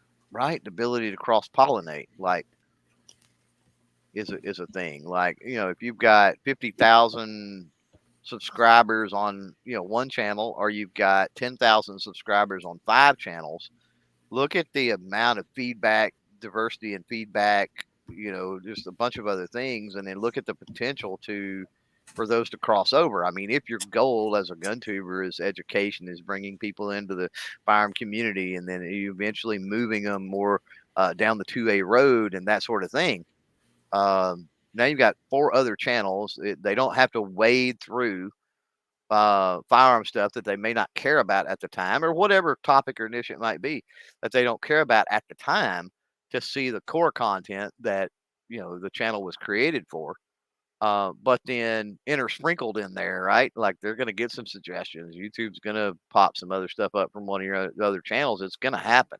And then they go, oh, yeah, I didn't know that the person here that, crochets or whatever, that I follow is into firearms, huh? That's interesting. I've considered, buying my first firearm, and they click over, and you know, it is a thing. It's it just makes it more Are navigable. if you're monetizing a channel, are you allowed to talk about gun doilies, or is that an accessory that's Gun verboten? doilies. I like it. It's awesome. All right. So Street Fire's followed up with thanks to you. So how do we direct our audience then to our affiliates like Amazon? Do we just mention our websites with those links? Like visit my website for more info? That's really the question. And appreciate everybody for sticking an hour and a half for the actual Mhm. real question of the show. If we were good, I would re-edit this, and this would be like, beginning of the show or whatever. Go ahead. Yeah. So how do you do it? How do you do it? It's going to depend on the affiliate link, whatever in question. Because as we talked about, even Amazon is not a given thing.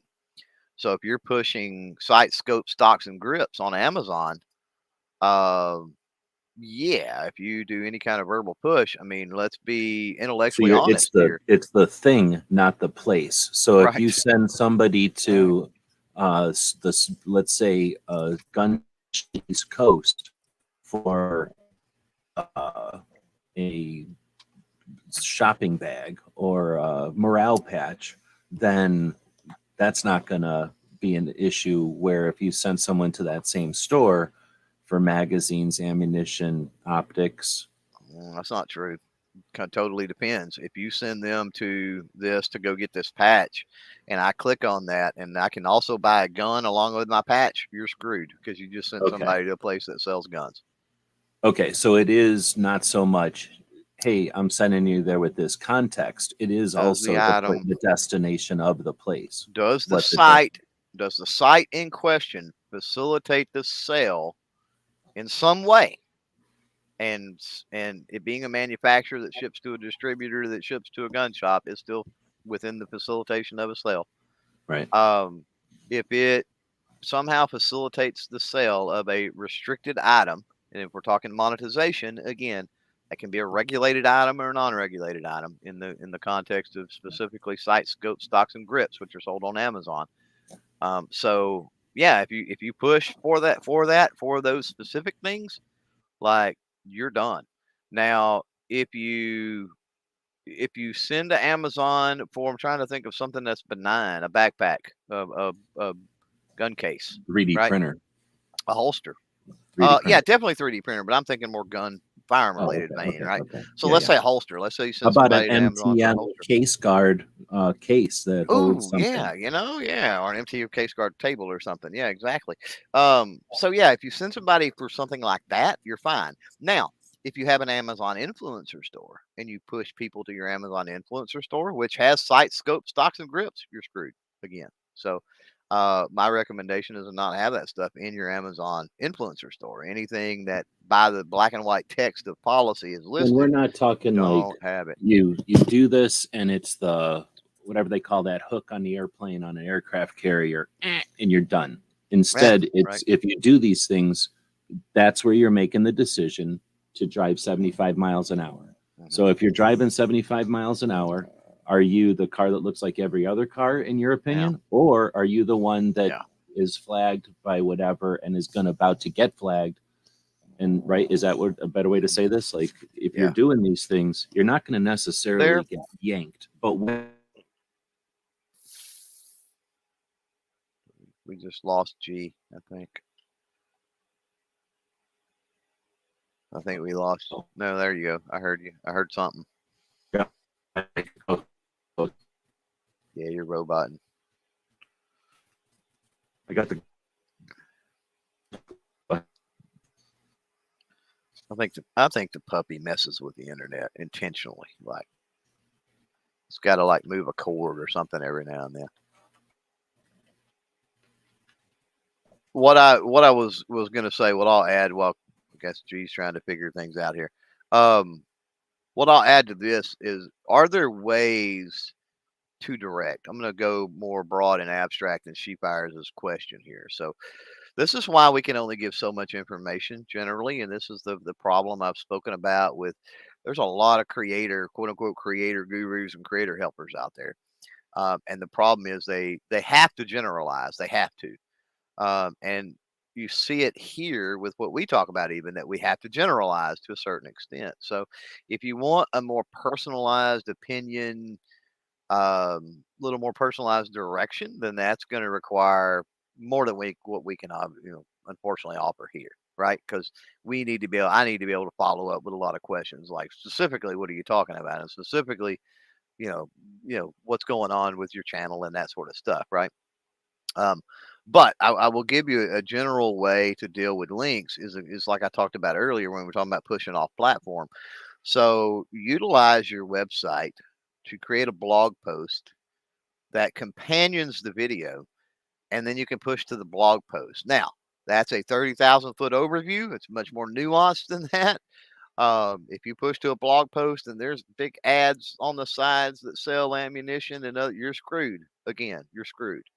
But there are ways to embed and write those blog posts in a way that is not pushing people to something, but it allows a mechanism to be in place. Maybe is the correct way to say that. And then you're Sounds not like there's saying, also and you're better not in saying, and you can say, hey, if you want to know more about what we talked about today, I've got a companion. I got a blog post. It's a great companion to this video on the website. Link below if you want to check out that blog post, right? You've said nothing about the affiliate. You've said nothing about you can go anywhere to buy anything. You've said nothing about any of those things, right? And so while that is not a 100% safeguard, again, way too much nuance and specificity involved in that. That's again a kind of a 30,000 foot overview of a safe approach, and one that a lot of gun tubers and even big ones utilize, and they utilize very effectively. it's also a good Is that strategy strategy? because it allows you to have a Instagram Oh, post that does the same, 100%. and then a Facebook that points to it also. And now Well, you're and using like your we, platforms as as anchors and as mhm. you know Well, and like support we for talked the about website. with, and like we talked about with when we talked about websites, right? I mean, it's putting more content on your website. That's more things that search engines can look at and scan and scour for and whatever. And you could even take to an extent. I know you've been playing around with a lot of AI, and I have too. And I played around with this. I mean, it is not that difficult to have AI to generate a blog post on a specific topic or specific product or whatever it might be. Um, because it doesn't have to be anything crazy. You could get AI to generate that blog post, and then a little bit of tweaking on your part, 5-10 minutes max, and you've got something up on the website. Now that's you're going to have to be putting enough forethought into your videos, right? And a lot of people don't do this. They may have an idea of the videos they need to get done, but they're giving no pre-thought, right? And they're not laying groundwork for those videos beforehand. So that's a whole other strategy level of content creation. But if you're in that zone, then you're like, oh, okay, I got a video coming up on, well, I'm just looking at something here on the bench, my trigger weight gauge, right? Trigger pull gauge. I got a video coming up on this trigger pull gauge. Hey, let me go write a blog post real quick, or get AI to do it and then tweak it out. And then that way, when I make that video, I can then talk about that blog post, right? In that video.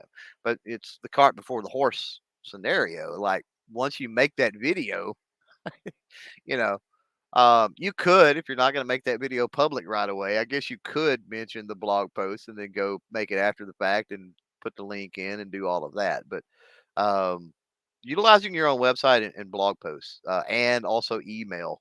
Oh my God. Um, the power of email list as well. But we're getting off on some tangents. But yeah, there's some general ideas on what can be done. Anyway. Right, about specifically linking, and again asking us for a specific, even if you were able to offer a specific example, it would be a specific example to that scenario or that situation. So Correct.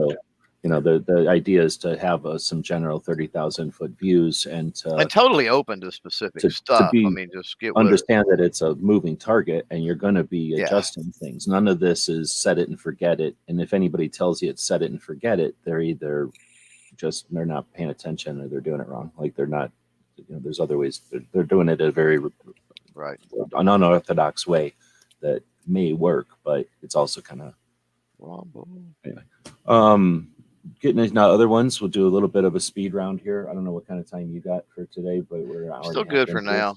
Okay, so I appreciate everybody joining us for these longer sessions, but we're going to talk nerdy about content creation. Today we're talking about YouTube, so it gets Clover even more amped up. And when you talk about terms of service, it's even more so. So well, now not we're going to specifically YouTube. We talked a little bit about Discord, Facebook, so it's not specific. But anyway, yeah, Rumble, that's definitely your supplement. forte as well. But the YouTube side, but the Rumble. Okay, so the MC says Rumble is too awkward to structure as a supplement to YouTube for users to follow along seamlessly. Most will find it as a dead end. So not just Rumble, pretty much everything to some extent is, but that doesn't make them not useful or not effective. And I'm not saying all of them are useful or effective either, but yeah, definitely. There's some issues with it. Now that being said, it's the biggest and best of the things that aren't as YouTube yet. There is value. Useful. There's value alone when we're talking any alternative platform. I don't like Rumble. I don't get many views over there. I never have. I don't understand. I know that the infrastructure, the technology, the manpower, I mean, compared to something like YouTube, I mean, it's non-existent as far as Rumble is concerned. And so that's why it's, I don't know, clunky may be the word as far as a platform. Now, there are big creators, and it's because they're huge creators with millions of, comparable millions of YouTube subscribers, right? That have made switches to Rumble and done really, really well. But I mean, when you've got millions of YouTube subscribers and you go to Rumble and you're pulling, 100,000, you know what I mean? That's still a loss, even though that's good. And smaller creators like a lot of us would go, oh man, I'd die to have 100 views or 100, whatever, 100,000 on Rumble. Yeah, wouldn't we all? But you're talking about huge channels, right? Huge creators being able to do that. The smaller ones, not so much. The value in alternative platforms in general is the backup capability. I think. I mean, you've obviously got a presence on other platforms. I highly suggest diversity of presence, if nothing else. But you really need a backup source for your content, and not because YouTube is going to delete all gun channels or anything crazy like that, but in the event that something happens to your channel, something happens with a video getting taken down, something like that, you've got a place to point. That way, those who are trying to help you, right, rectify that situation can go and see that. Because again, if you're talking about, you know, um, getting with me and trying to get me to help you, I mean, it's really important that I'm able to go through that video and parse it and look at it before I start trying to escalate something, right? YouTube, you contact YouTube support and all of that. They can see it. They can still pull it up. Like nothing gets deleted from YouTube permanently. Um, it doesn't happen. Keep that in mind too, because a lot of people will they'll have an issue and then they'll go in and they'll edit their description, or maybe it's a monetization thing, and they'll go in and they'll edit the description or whatever, and or they'll edit it after the fact. I've seen people do that. Like YouTube knows, like they've got like a time capsule thing, and they can see every little bit of tweak and text that's been, in text or whatever that's been done on your channel since the existence of your channel. They can literally go back and see all of that. So 5 years ago, if you've been on as long as G-Webs, and he modified a description in an obscure random video 5 years ago, like YouTube has the ability to go back and see what he changed. So like you're not gonna get away. We're not gonna one up and get away with them with anything like that. They have that kind of technology. So um, but yeah, being diversified it has benefit beyond, I think, the whole reach. How many views am I getting? Um, I mean, I think most people, that's the first place they look with that, instead of, hey, this is great to have an alternative source just in case I need to, you know, go back Yeah. and Just look to at my add stuff. something Yeah. different to it, then, and again, for people that are creating content, uh, I guess if there's people out that are just looking to monetize and to earn income, there are better channels to watch because you need to think of the internet as a river and you need to be doing the fanciest, most trendy dance with just a little bit of difference in order to get people who are sitting on the side of that river to pay attention to you enough to throw a quarter at you or whatever. That's a different strategy than what we're talking about here. I'm addressing my comments to people who are creating channels for their own fun, for their own enjoyment, or to have some contribution to the Second Amendment culture online, or to share our community in some way, or even best yet, ideally and hopefully, and being a Second Amendment activist. So for those folks, we're in it for different motivations, right?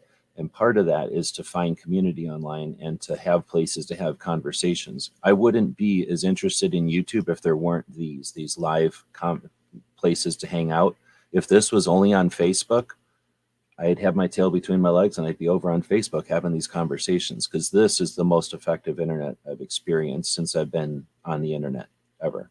Is these live conversations that are broadcast live with interactivity. Like right now, we have MC's comment that he wrote a while ago, but I have a timestamp and I know that he wrote that over an hour and 20 minutes ago in a comment. Like Clover said, all this stuff is there so we can, have tools and stuff. We can have comments when this thing renders into a video. I can take the video down and take the audio and make it a podcast. It's just a super useful platform. So anyway, as content creators and as people who are focused on Second Amendment stuff, maybe even activists or keeping groups together or creating a group to do something like make some change in the state you're in or with an area of interest that you're focused on, these other platforms can be challenges for your audience and opportunities. So yeah, they're not perfect and they're certainly not good for making money and they're not an alternative. They're not some cheat code, right? And that's, I think, what we've been addressing, but they can be super interesting and it can be an exercise for a community, a group of creative and interesting people. Like when gun channels existed for 7 years, we would whale on something like a Rumble. We would whale on something like a UGE tube, right? We'd go over there and play with it. Travis literally broke, what was it? Venmo or whatever, something. He broke one of them channels because he stuck his whole YouTube channel over there and they barely could handle it. Vid me. Uh, VidMe. So you know what I mean? Like there's things you can do with these. These are opportunities to explore. And that's one of the things I was going to bring up is that this we're talking how to deal with terms of service violations, but we're also talking about social platforms. And I just wanted to throw that out there that we have opportunities out there even if they're not perfect Right. systems. And alternatively, think about putting like let's say I'm doing the gun show loophole tour for a number of years and I'm driving around and I'm looking at museums and I'm checking out gun shops and doing this thing with my Patreons so that the bunch of Patreons for people that don't know, for a number of years, people at a Patreon level would put in $75 a month, and I would drive around in the van and I would take that $75, and I forget there was quite a few people. I was able to drive up to a gun shop and spend $50 of that 75 and then drive around, collect all this stuff, and then the other 25 was to put it into one of a flat rate box and ship it to everybody. So I would walk into a gun shop just randomly on the tour, ask them if they had patches or shirts or hats. Hats were kind of big, so I usually ask about shirts or patches or something, and we would buy their logo stuff, hopefully the stuff that they were making the most money on, and then getting their logos out there, getting the story of their shop out there. And I was doing that on Patreon, but there's other projects happening. I could have used Discord for maybe the van, right? The van travels, what it's like life on the road, because I was trying to be economical by stealth camping, just camping out in the van. I have a van that looks like a delivery. You can't tell if it's a delivery vehicle or like a service vehicle. Am I there to fix the sprinklers, right? Or am I there delivering a package or something? It's just a white van. So I can literally park at places. There's no windows on it, so I can just go in the back, set up shop, and now it's a studio. When I get tired, I'm sleeping in it, and I wake up, it's a studio again. time to get moving. I'm back into travel mode. So for that, it was really good for keeping the cost down and everything. But that's a whole thing, like van life, right? So there's nothing stopping me or you from having some aspect. Maybe it's your cameras. Maybe you're all into your camera system. Maybe it's your video editing and your computer setup. Maybe it's the studio that you built. Clover's got a pretty cool studio. He could probably do a whole thing about the patches and the lamp of the week, or you know what I mean? Like do something about the studio. He could go out and thrift a new lamp each week, and maybe he's into lamps or pipe racks or something. And you have a new pipe rack every week, and you explore that collection on not a different channel, but on a different platform. So that's, hey, you want to find out about my pipe rack? Each week I have a new one, and I go all into it over on Facebook. Now that drives people to your Facebook strategically. There's a lot of power there. But just as a community effort, it includes the people on Facebook who are like, I like that guy, but I'm not going over to YouTube.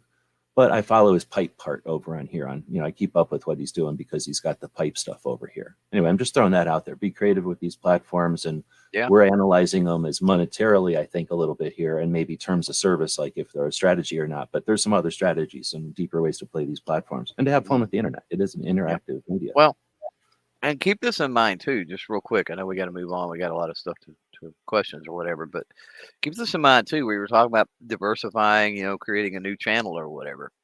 So keep this in mind too, that we were talking about revenue, and especially since Chief already brought it up earlier, we were talking about affiliate links.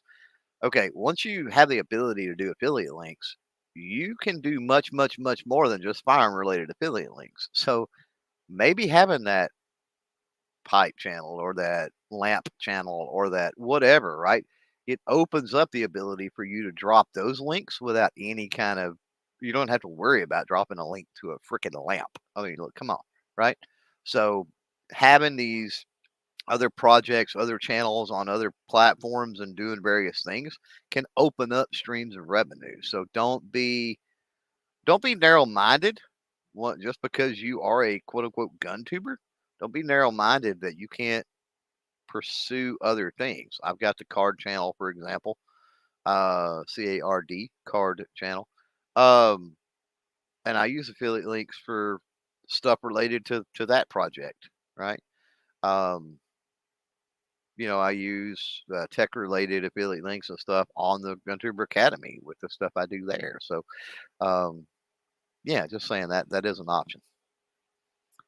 So Honda's out there, and he's got a great point saying that he dual streams and that's the thing. We're using StreamYard, which is software that you can use for free, or you can pay $25 a month. It's not inexpensive, but there's worse things out there. But anyway, it's a service that you pay for. It allows us this room, and I can click Honda's thing up here. I can star it and put it in a little folder and stuff. So it's got some pretty useful tools here. But it also allows us to stream. So right now we're streaming to the Gun Website's YouTube channel, the GunTuber Academy YouTube channel, and the Daily Gun Show YouTube channel. But I could just as easily have put in like a Twitter, a LinkedIn, any three, and one of the three can be Rumble. And I don't think about it because it's a little bit more complicated and I'm super lazy. But what Honda does is he streams, dual streams, instead of to two YouTube channels, one YouTube channel and his Rumble channel. And then he can end his YouTube portion. And I never thought about it, but I can turn these streams off. So that's kind of interesting. And that's a way to have, actually, for Patreon and stuff, that's an interesting way to play with this. I'm going to start doing it, I think. So have your presentation part of the show, let's say, maybe 15 minutes even, on your YouTube channel. And now it creates an effective YouTube video.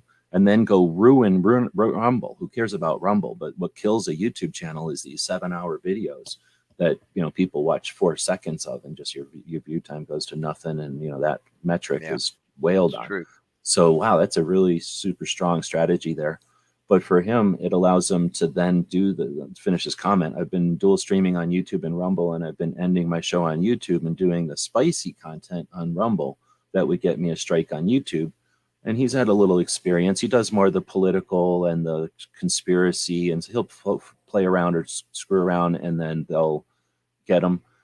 We haven't really talked about too much. Honda has to deal with this way more than I have to, and I don't know about Clover so much. I don't follow your stuff enough to know if you're dealing with this. I know you have in the past, but you create something on YouTube, and your comments are yours. guess what? They're a part of your video. So the comments are happening. So you're sitting there talking about XYZ and your comments are spinning off about blah, blah, blah. Well, now your video is about XYZ and blah, blah, blah, right? And if you post a video and you just ignore your YouTube channel and a bunch of people hang out in your comments of some video about XYZ again, and now they're talking about blah, blah, blah, and YouTube doesn't like all that, but you're not paying attention to it, and it just keeps, let's say, festering over there. They're just using your thing to have some weird blah, blah party. Well, guess what? You're either fostering it or whatever. So YouTube wants you to delete that or do something. I imagine, like Clover said, they watch everything you're doing. So if you're over there monitoring and you just miss it, that's one thing. But if you're just allowing a place to get gross, well, they're either going to do something. They're either going to start deleting them or you, right? Or both. Yeah. So, so that's interesting. Well, you can't allow the audience to dictate or distort the context of the video, right? Like that's awesome. Yeah. good. And so they're like a trailer that's following along, and it's the same thing as you're doing, no big deal. But as soon as they start doing other things, then you're dragging all that other stuff behind you. Yeah. Okay. So that can happen, and that can happen even without any nefarious or malicious activity. That can happen. I can't tell you the number of videos, and that's what I was saying. The videos I've got where the vast majority of the comments are sparked because people didn't get the point of the video. Like I didn't do a good job with context, or I didn't do a good job conveying the message or what I was talking about. I kind of take responsibility to an extent for some of that. But the comments, you go through and you look at the comments, and that it frames the video when you start reading those in a whole different light. And it's like, well, this isn't right because this is not what I meant. I wasn't thinking so much like that. It was supposed to be. So that's another element of careful. Yeah. I was thinking more of like if Honda's in there going live and he's got 8 people in there and they're just, it's in the evening and they're BSing and it's more of a conversation than paying attention. And now the comments go spurring off into blah, blah, blah, right? And you don't even realize or whatever, and it ends or it keeps going or whatever, right? You're just not paying attention. That's the kind of stuff that Honda's going to have to deal with more because he's dealing with politics and edgy topics and conspiracy stuff. So he's talking about this, it's adjacent to that, and somebody decides to start ranting about this or that, and then there's a fight, and then so he's got to worry about like just some weird stuff in the comments that typically if you're just doing normal stuff, then you're not dealing with that. Sort of like on the highway. If you're driving the highway during rush hour, well, expect to not get going very far, because everybody's going to be out there. If you're going the highway during the day between rush hours, well, you're probably pretty effective. If you go on the highway at 2 a.m., it's probably going to be some drunks out there. You might be just delivering something or getting your thing done, or that's the time when you're off work or whatever. You got a reason to be there, and it's a nice old clear highway. But I realize there's a lot of drunks out there too, coming home from the bars drunk. So that's just a factor. So when you're over there talking about politics, be prepared for some crazy person to come flying into your comments and distract and lay down a bunch of weird words. So anyway, so that's what I guess I'm getting at is that does give Honda a way to take those conversations that might be too risque for whatever's happening on YouTube and take them to a platform that isn't so a thing. And then he followed up with he's getting more views on Rumble. And that's where I was going to say, especially for his topics, talking about news of the day, politics, reaction to stuff that's happening, events and stuff. Those are the people that got those topics are of some of the channels that were huge and got kicked off of YouTube for whatever violation or conflict or whatever. And then they went to these alternative platforms and are the anchor locations there. They're the Walmart, and all the other channels that are going to do something similar to a Walmart are going to do great. But if you're next to the Walmart and you're the carpet shampoo bulk supplier, like, okay, some people might need bulk carpet shampoo, but most people are not looking for you. You might as well go get a location in the industrial area. But if you're the pizza place, have lunch here, leave your kids here and play video games while you go into Walmart and shop, that place might have a real good job over there. Right. So when Honda's over there putting his content down next to those giant channels, they've already got those audiences over there. Now, that's why I'm not making an excuse, but I think that's a reason why Honda's probably conducive or like going along with the people that are over at Rumble.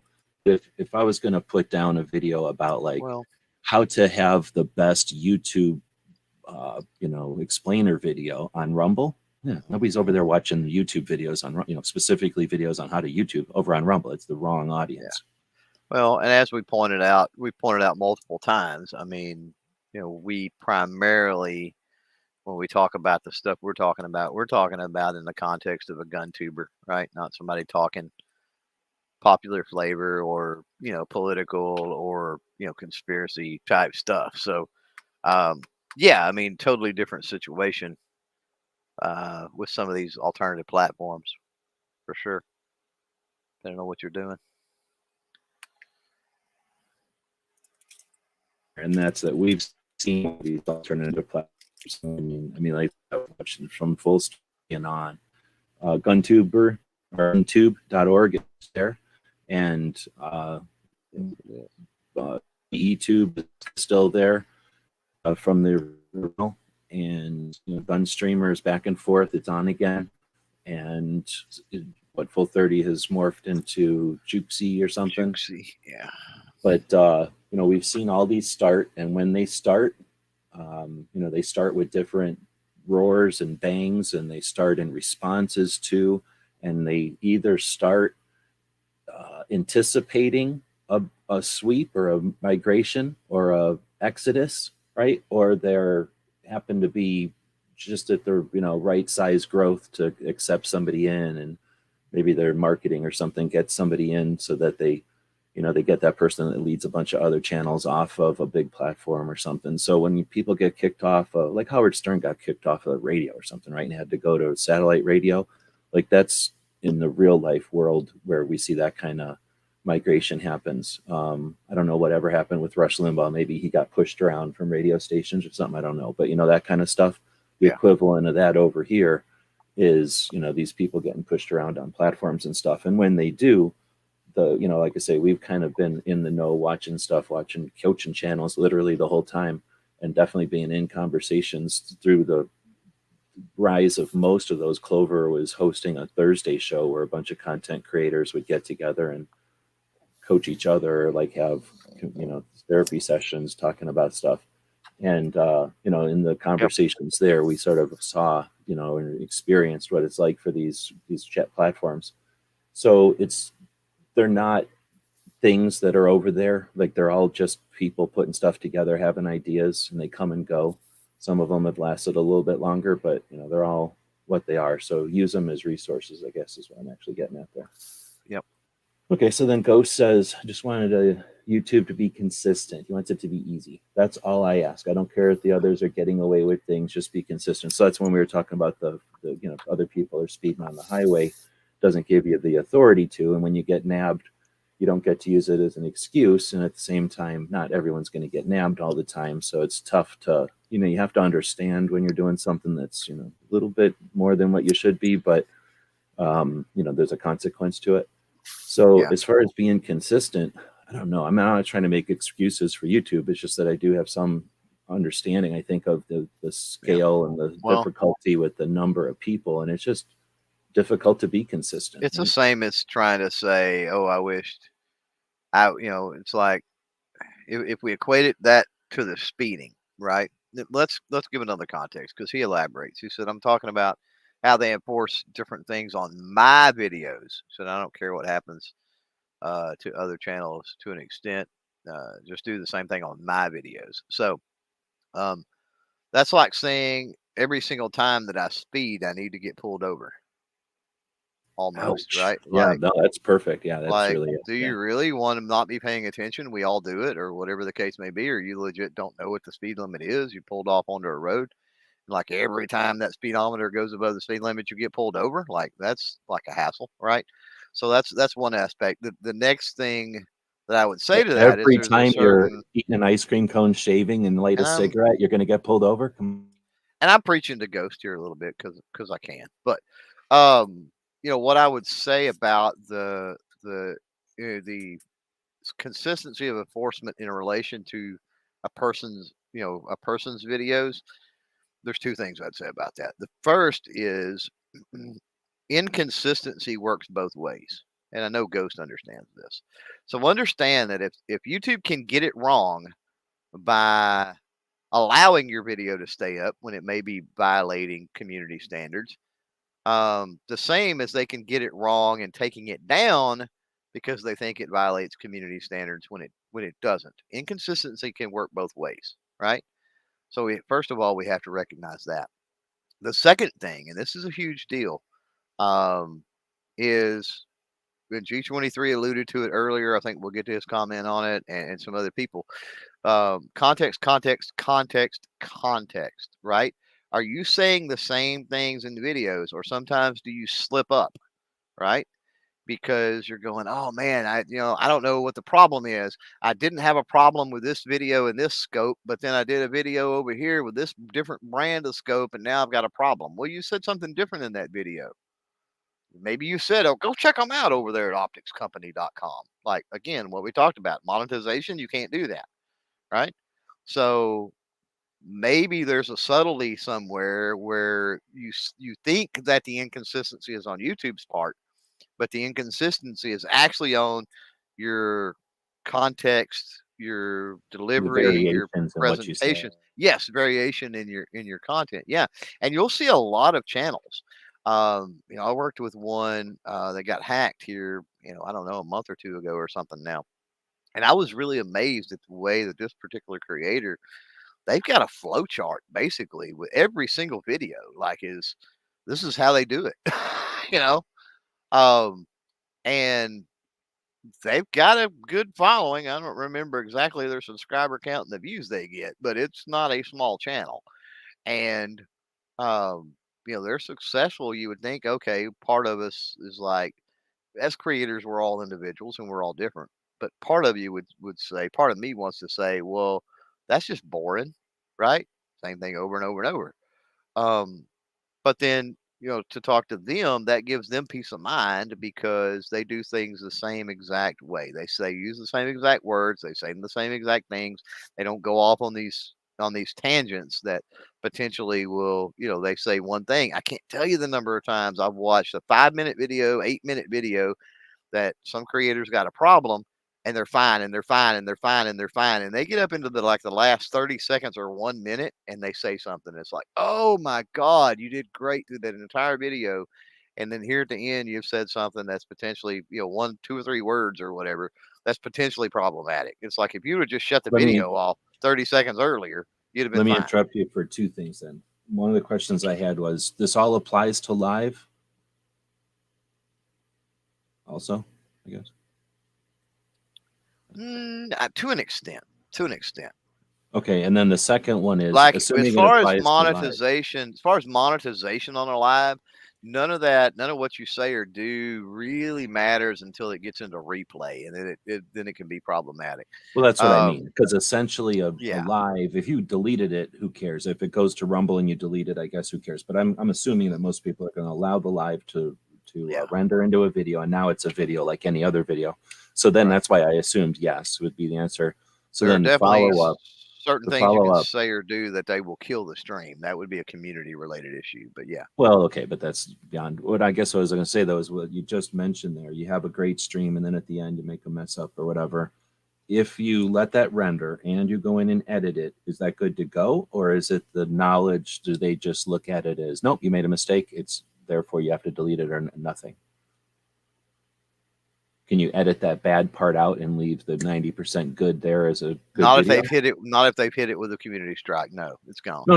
Okay, that's a good question. No, I just meant like, oh, dang, the end, I didn't like it. I'm going to let it render, and an hour later, I'm going to chop the end off, and it'll just, only the people that have ever seen it are the people that were there live, essentially. Yeah.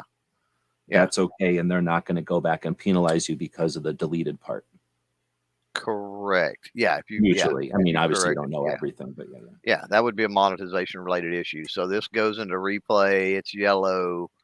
You appeal it. They're like, or whatever. Or what the problem is. You pretty much know. Oh, that part at the end was why it's yellow, and then so you go in and you chop that or whatever. Like before there's even anything. Before you even like apply. Yeah. You just realize you did something crazy. You let it render in an hour and you chop it off. They don't ever penalize you for what you chopped off because they know it happened. What they're going to see is the rendered video doesn't have it, so no issue going forward. Right, moving forward. Yeah. Yeah. Okay, so then appreciate letting me cut you off there. So No, you're fine. G23 is saying, can you clarify what you should do or say when cleaning or doing a cleaning video or an inspection video, and what you can do on camera with modifications? And I Thanks imagine this is for what you were just referencing a minute ago, right? yeah. Thanks for being specific with that. By the way, G23, be still out there, because that's what it's about. Like I said, it's hard to generalize things. But this is specific to a couple of different instances. So, context. So, if you're looking to game the system, and you're like, oh well, I've got all these AR-15 parts, and I'm gonna say that I'm cleaning and maintaining and whatever, but actually I'm gonna be using code words and subservient language and you know trying to skate the rules on building a firearm by saying it's this, right? So, there's a certain amount of intent, certain amount of truthfulness and everything that kind of goes into everything. So let's take that, I'm trying to be shady with the policy and put that on a shelf. That doesn't apply in this situation. And it's like, okay, you're legit you're going to be legit cleaning a firearm or some type of I wouldn't even use the term modification. That would be first of all. Um, so one of the things is to reinforce what you're doing with the context and with the language and what you're talking about. So today we've got this particular firearm, and we're going to show you, how to field strip this thing down, and clean it up. And why would you want to do that? Well, cleaning and maintenance is a very important part of firearm ownership. We want to make sure our firearms are well maintained and safe. Obviously, yeah, today we're gonna do that, right? So you started off and you've added more context, not just we're gonna clean this, but why should you clean it, right? And the why should you clean it is the reason there's that exception in policy, right? Is because we get firearms that aren't cleaned and maintained become dangerous, and we don't want anybody as safe, responsible firearm owners. Obviously, we don't want people out there, handling unsafe safe firearms, and we don't want anybody to have an accident for sure. And so, frame that context when you start talking about parts, about add-ons, about accessories, about upgrades. Again, I wouldn't use the term modification. That would be my first rule on that, is to completely get away from that altogether. um, so the one of the best ways is to not show how to install it. So firearm without the whatever accessory. Today we're going to, check out this thing, hold it in your hand, whatever it might be, on this particular firearm. Next scene, it's on the firearm, right? That's one way of going about a video where you're talking about some type of accessory or something like that, right? Something that um, could be considered modification, right? Um, and let me back up and say that you know, when we're talking about this, you can get dinged on a video monetarily or community wise and not do anything wrong. So even though you put things within context, even though it's not problematic for whatever reason, the AI picks up on it, the human reviewer picks up on the same thing, and then you've got to try to go through the recourse avenues and deal with that, right? It's possible. Um, but the next thing I would see is anytime you're talking about an accessory, right, or an upgrade or something like that, again, stay away from modification. I would caveat that. I do, and I would suggest you caveat that by pointing out, because policy says this.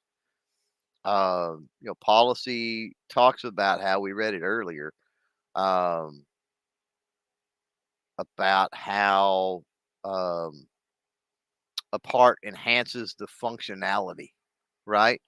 Um, that's a issue, right? That's like a descriptor. So like as long as a part or an accessory doesn't change the factory function.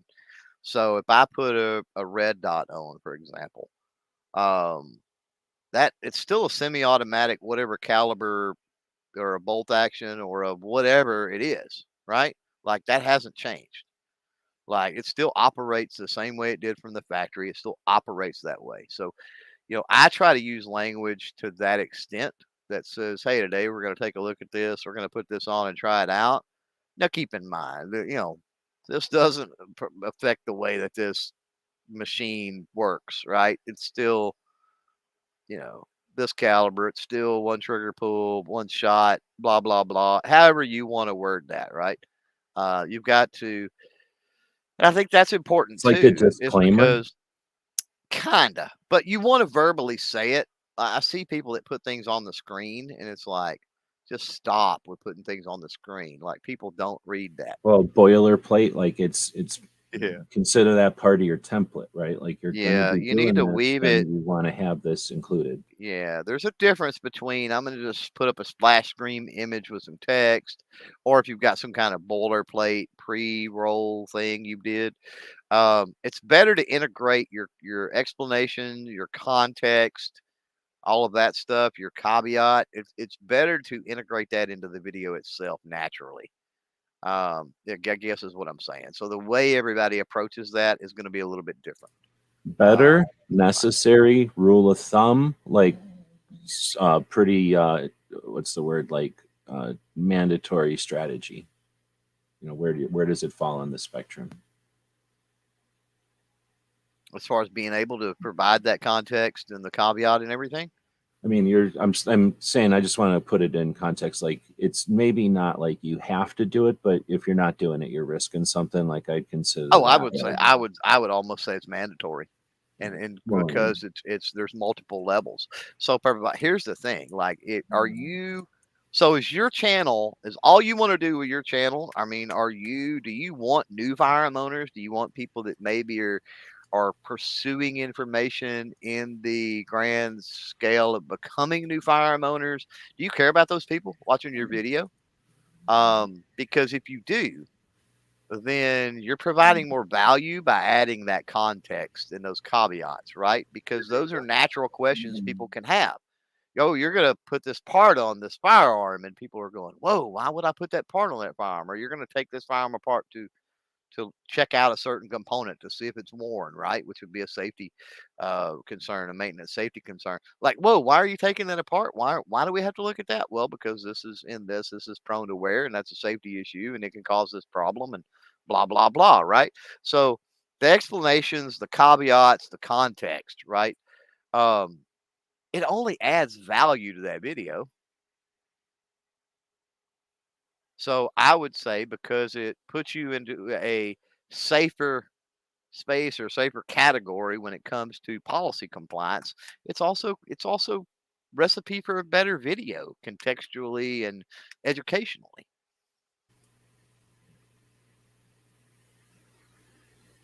right on. I dig that last part a lot. So I'll interrupt you all the time, but I put in here so that it didn't interrupt you earlier. What it sounds like you're doing there is very similar to when you're educating the AI. So my best friend's in AI, so I know all about this now. You need to educate the thing. You have to train it. So in this case, the machine is the infrastructure of whatever it is, like the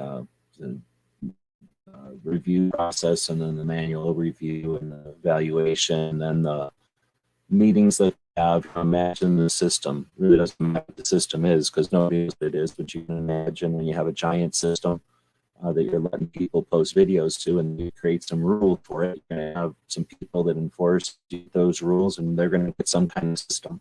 So we can either think of that as a rigid thing that we have to react to, or we can understand that we are a part of that whole dynamic. And since it is changing, interactions, right, are interacting with it. So the way that you're describing that there, every time someone human, at some level, a human's going to look at this video and decide, wait, what now? And then they're going to see all this stuff Lower said. And I mean, that's outreach. That's more than just activism is in the big picture, although it is to some extent, but it's enabling our community to be normalized, to be better understood, and to be less infringed on, is lack of a better word. You know, it's not that dire, but you know what I mean? Like it's normalizing guns on the platform, which is the steps that need to be taken if you expect something to change. You know, they don't have any obligation to just go, I figured it out. Guns are blah, blah, blah. Now this is safe. We have to explain that to them. And the way you explain that to them is the stuff that Clover just mentioned there. at least I wanted to add that angle to it, that we're essentially educating their system months from now, years from now, once they figured out what gun safety with guns is, because the only message they're getting from the media is safety is without guns, right? Once they understand that there's safety with guns and that that's necessary and integral, then they're more comfortable as humans and can go, oh, well, now I see where I'm being misled by these others who suggest that I'm not capable and I should be ignorant. That's actually going to be offensive to most people. Okay, I'll shut up. I'm not trying to be an activist, but it happens. Yeah. No, I got you. All right. It's valuable. Just leave it at that. So thanks for the questions on that one. So we can't answer you specifically, but you gave us a chance to riff there. So specific questions about suppressors from MC, we kind of addressed that one in another one, I think.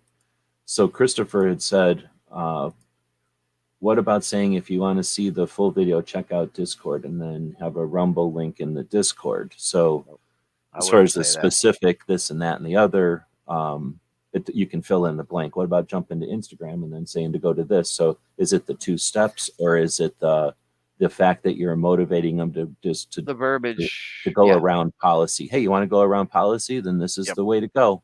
Right. Verbiage and motivation, or whatever. Right. Motive. So it's not so much the steps; it's the way that you give people the incentive to take. Here's the thing.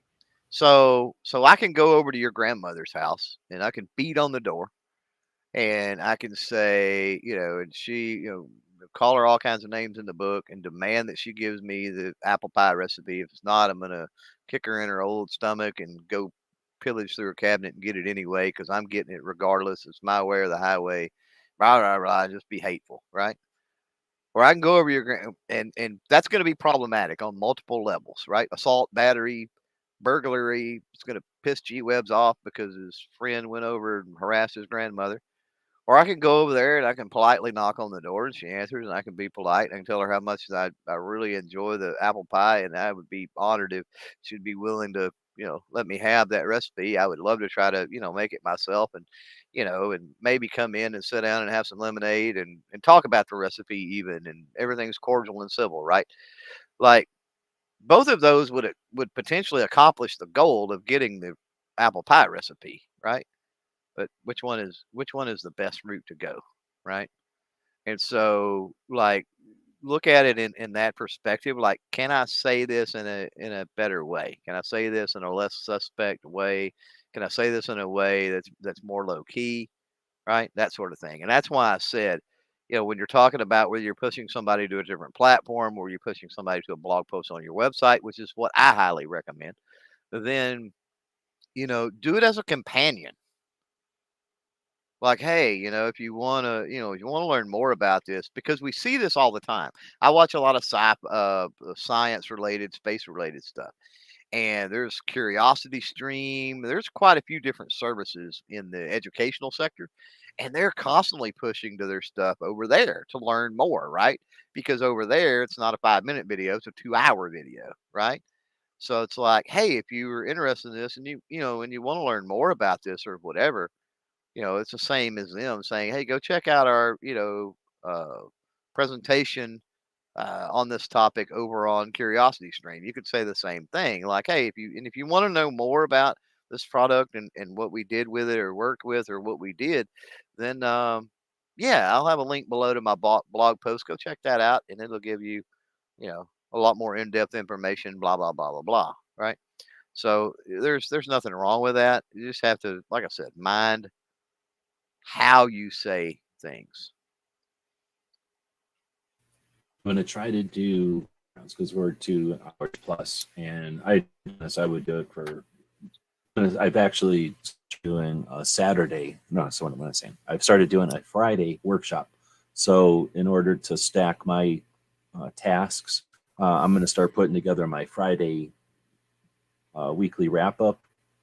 I'm going to start putting that together on Fridays in a workshop. So if somebody wants to come in and chat about these kind of nerdy topics, I'll be doing a task anyway. So I'm making us another time during the week so that we can get more into this stuff.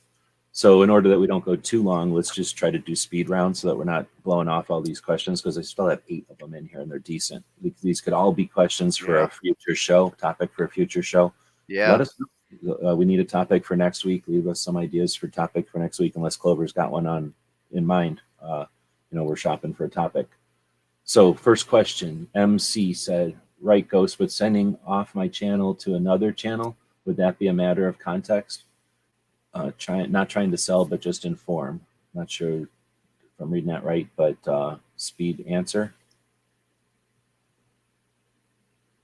Yeah. So Matter of sending context. people from your channel to another channel, not off of YouTube, but to another channel. I think that's a great idea. Have more than one channel.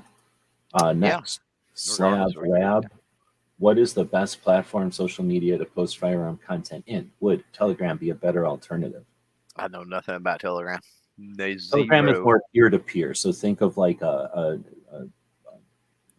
texting or messaging on steroids. It gives you the opportunity to do some text message, or what's the group texting essentially, but it's very good for secure and for getting information out there. It's a good skill to have for a group, and it's a good contact medium, but no, not for reaching new people. Right? Yeah, reach and not for backup. It's actually a pretty annoying tool. You want to turn off the auto save. Telegram will save every image somebody sends you, and that can be spammy.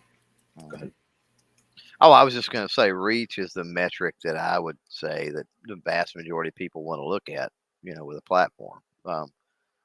And reach in the sense of, obviously within the context of what they're doing. I mean, you may not be able to achieve that reach on, let's say, a huge platform like YouTube, Facebook, Instagram. So there may be an alternative you have to go to that for what you're doing provides the better reach. But I'm going to tell you now, as far as GunTuber, and this is what this is, I keep coming back to this because it's important that we stay more specific to, the GunTuber realm, because that's what these conversations tend to entail. I mean, everybody out there in the chat is pretty much is a GunTuber. So, policy is not hard to follow on YouTube. It's really not. It's not hard to get by. So YouTube is where it's at.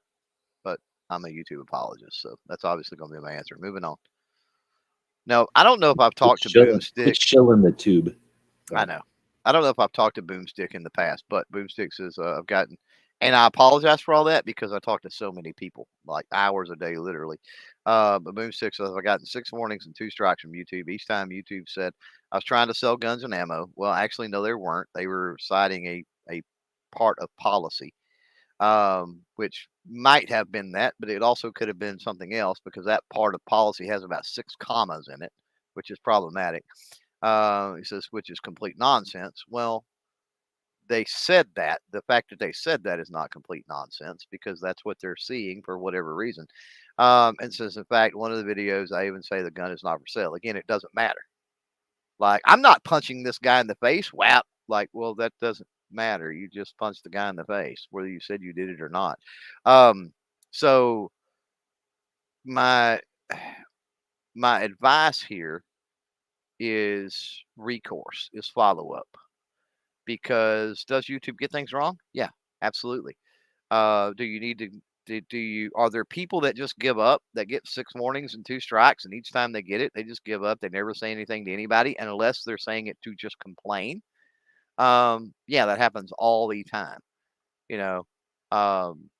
In other words, YouTube could be grinding a specific circumstance or set of circumstances into the ground, and since nobody complains, it doesn't know there's an issue, and it keeps grinding that issue. Yeah. Exactly. So if no you think that got the grease ever. If you think that there's a problem, then we need to do a channel audit. We need to do a video audit. That's happening to you if you're getting warnings, takedowns, strikes. Then you definitely need an alternative place that you need to be uploading your stuff. And then when that happens, you need to say, "Hey, Clover, take a look at this. What do you think?" Right? And we can figure it out, because I can tell you, I get people that they're doing some cringe things that they don't realize they're doing. Like, they're doing things that I know are problematic, that YouTube keys in on, the AI keys in on, whatever. right? And you may not even realize that you're doing it, right? So to you, okay, yeah, everything feels benign. It feels like you're following the rules. You're used to firearms and you're used to dealing with firearms, and you don't see any problem with them. And you're used to saying the words you say and using the words you use, because the vast majority of your audience, they understand what you're saying and this, that, and the other. But then you got to realize YouTube is a much larger place. And so sometimes it's again, we get back into that context and other things. Sometimes context gets lost or whatever, and that creates problems. So, but it's very important that if you're having issues, you seek out recourse in some way, shape, form, or fashion. That way, if those issues are unwarranted, YouTube has the opportunity to self correct, and YouTube does quite often self correct. So you've dealt with a bunch of people as like the mediator or like the facilitator for some stuff, and I'm going to cite a scenario here, and you can tell me how often or if this is completely crazy and never happens. So you're out there in a competitive environment with a bunch of people who may or may not be able, and you're doing something and you're doing it, and just like anybody, you're driving 75 in the 60, right, or the 65, whatever it is, and you're going the speed of traffic. I'm going to shift analogies. There's the 2-story houses, and then every once in a while there's a 3-story tower, 3-story house. Some people want to have the tallest building in town, but they're not able or willing to put another story on their building. So they'll just knock down all the 3-story buildings, and now their 2-story building is the tallest building in town.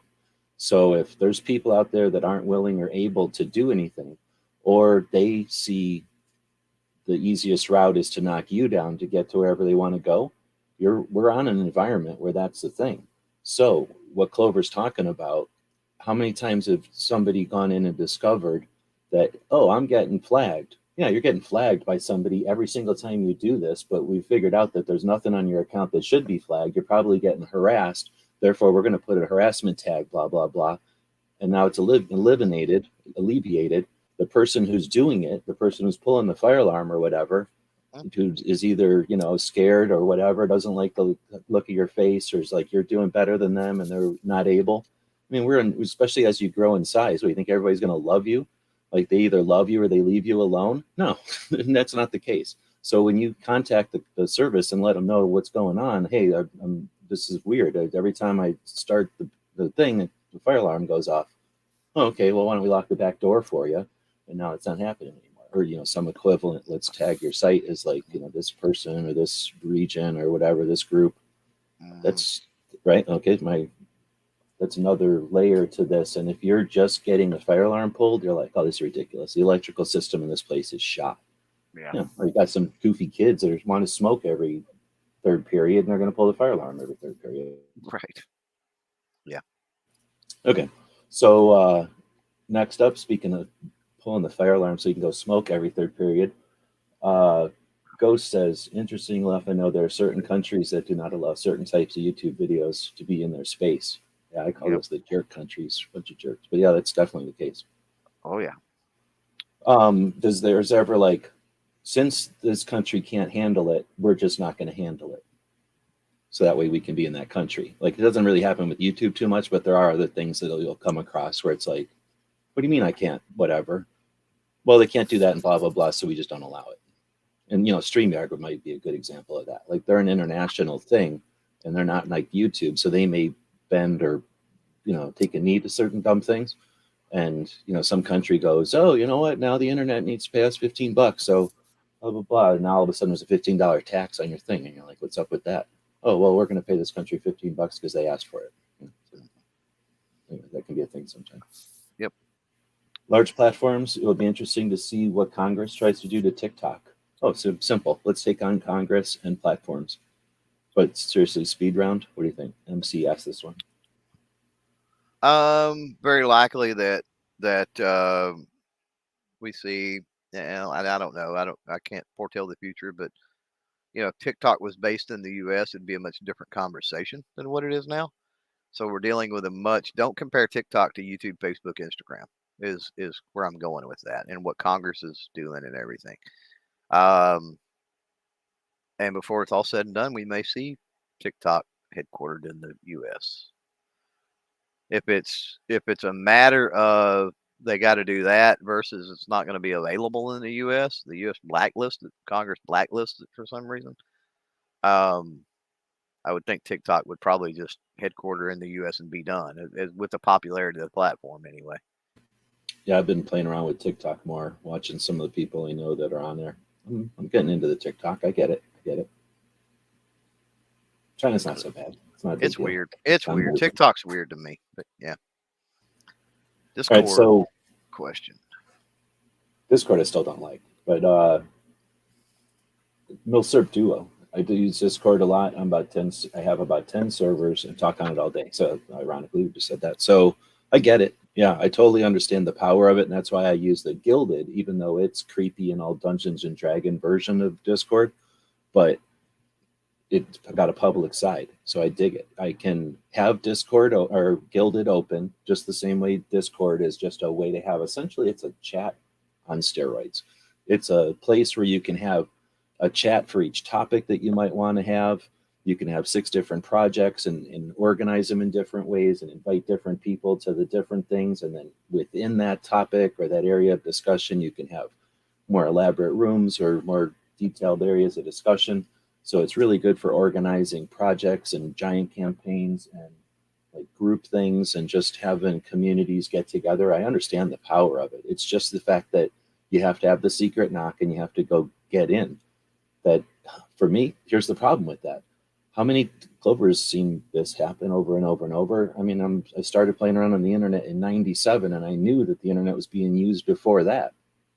And the people that were using the internet before '97 were all butthurt that AOL happened. And when AOL moved into MySpace and MySpace moved into Facebook, people were all butthurt all the time when things come and go. So people spend their time and effort creating massive, neat, interesting, valuable, creative, and useful projects online. Like the forums were massive. They were super cool. And they were run by individuals and they would get really solid and they would be used. And the forums were massive. And then YouTube happened and Facebook happened and nobody even knows what I'm talking about with a forum anymore. And then they lost all their funding and they got reset three or four times. They got sold to link farms and all the data that made them awesome is gone. And all the people that were there, that history is gone, except for the Internet Archives. You know, forums are a thing of the past, but there's power there. And I've seen that come and go. And Discord, there's a lot of effort being put into Discord. And Discord will go, we don't like that you're selling fish. Click. You know, we don't like you. Click. Oops. Click. So do all that work on a website. Do all that work publicly. I know that sometimes the creepy stuff or whatever, I could care less about that. Go do your creepy stuff in private. But the stuff that's valuable, the stuff that's even frivolous, do that stuff publicly. Share it. That's what the sharing the internet and everything's all about. Yep.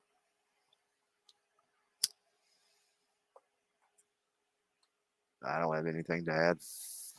I'm having a coughing fit. All right. I'm still having a coughing fit, so I'll try to get this out.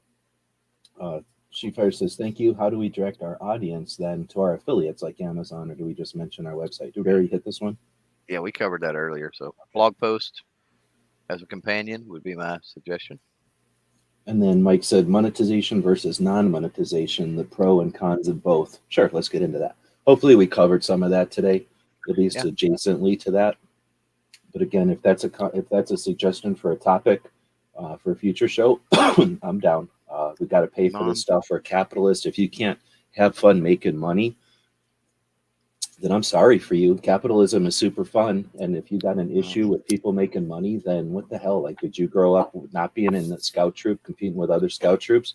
I think sports had to raise money. They didn't get their equipment. Oh, yeah. I know the hockey kids were always moping that their hockey equipment costs money. Right. So, you know what I mean? Like, that's capitalism. It's fun. And without competition and without some fun, then, again, I'm sorry for you. If you need to have an audience, if you need to sit in a chair, be more comfortable watching TV. You know, you don't get it challenges you to get up off your chair from when you're watching TV, unless you're watching the George Honda exercise show. You know, you're going to be encouraged to just sit there and absorb their programming. But on the fun, interactive nature of the internet, let's move some resources around. I'm going to say every single time I have the option, every single gun shop should be sponsoring their DC project representative. And I'll go further and say they're girl in a gun club, because those ladies are doing the work. They're doing it on their dime, on their time. So these ladies are moms and grandmas and sisters and daughters. They're taking time away from their own families to go be representatives to our representatives, right? To be the face of the new gun community. And they're doing this on their own money, and they're taking time away from their families. These ladies should be held on our shoulders and being in the nicest hotels. There should be some thankfulness, and that's so easy to accomplish. Think of how many gun shops in town or in a state, right? If every gun shop gave $10, that lady would never have to spend a dime of her own money. All right, I'll get off my soapbox, but go ahead. Interactive. Monetization versus non-monetization, pros and cons. All right, brutally honest moment here. There are very few reasons to go the non-monetized route. If you're talking about specifically YouTube, right? Very few reasons, and if any. Like the only reason I can come up with is it may help you better be able to push affiliate links, sponsorships, and things of that nature, depending on what those are, because as we talked about, there's certain classifications of things that are problematic in both monetization as well as community policy, right? If you violate community policy, it doesn't matter if you're monetized or not. That gets you kicked off the platform, right? So it gives you a little more freedom to stay on the platform, right? It gives you a little more freedom to be able to lean into the affiliate link and sponsorship realm. Outside of that, that's really the only pros I can see. Now, I don't think there's the cons of not being monetized, or which would be a pro of being monetized, is all the various revenue mechanisms available on YouTube, right? So you've got your advertiser model, you've got your super chat, you've got your membership, you've got all of these different mechanisms at your disposal by being monetized. And as we talked about, while the monetization policy is more strict than the community policy, it still contains some aspects of that community policy. There's some that overlap, right? So if you've got to comply with part of the monetization policy anyway, how difficult is it to, in my mind, to tweak a few things and then be compliant across the board, monetize, and that however much or little it might be, that's added potential revenue. So, yeah, and we're talking again, we're getting back into more the gun tuber niche when I'm talking, from that perspective. Because we've got Honda out there, which I don't put Honda necessarily in the gun tuber niche. So no, not at all. Yeah, exactly. At least his political stuff steps on the gun stuff, I would think. At least there's a little bit of crossover. Oh yeah. There's a little bit of crossover for sure, but I don't classify him in that. So anyway, I'm just going to add on to whatever you're saying, even though we're rapid firing it, because once you figure out how the mechanism of YouTube works, now go jump on another channel and sell backpacks or sell boots that you like. You know what I mean? Like you can put ads to everything you dig, or things that you're an expert in, or stuff that you have to be an expert in because of work or something. Right. Once you understand the mechanism, YouTube's super fun. There's all kinds of ways to make money. It's super hard to make money doing guns, and it's annoying because of their stupid attitudes. But we're hopefully educating them and using the systems and creating content and just being here and normalizing guns. We're accomplishing some stuff, but you don't have to just be satisfied with accomplishing stuff. Once you understand the mechanism, go use those skills and do other things, and do more. Right. Okay. So thanks again for everybody. Oh, Honda had the last question. YouTube policy is ambiguous and open to interpretation, not clear at all, not easy to follow unless you are making dog videos. Oh, dog videos. No one would make a dog video. Right. And then, or something like that. But yeah, I hear what you're saying for sure. And well, I think we've addressed a bit of some of the reasons why. But I mean, I can't disagree. I get hit all the time. I've had I will. channel violations and strikes, but go ahead. So I'll disagree.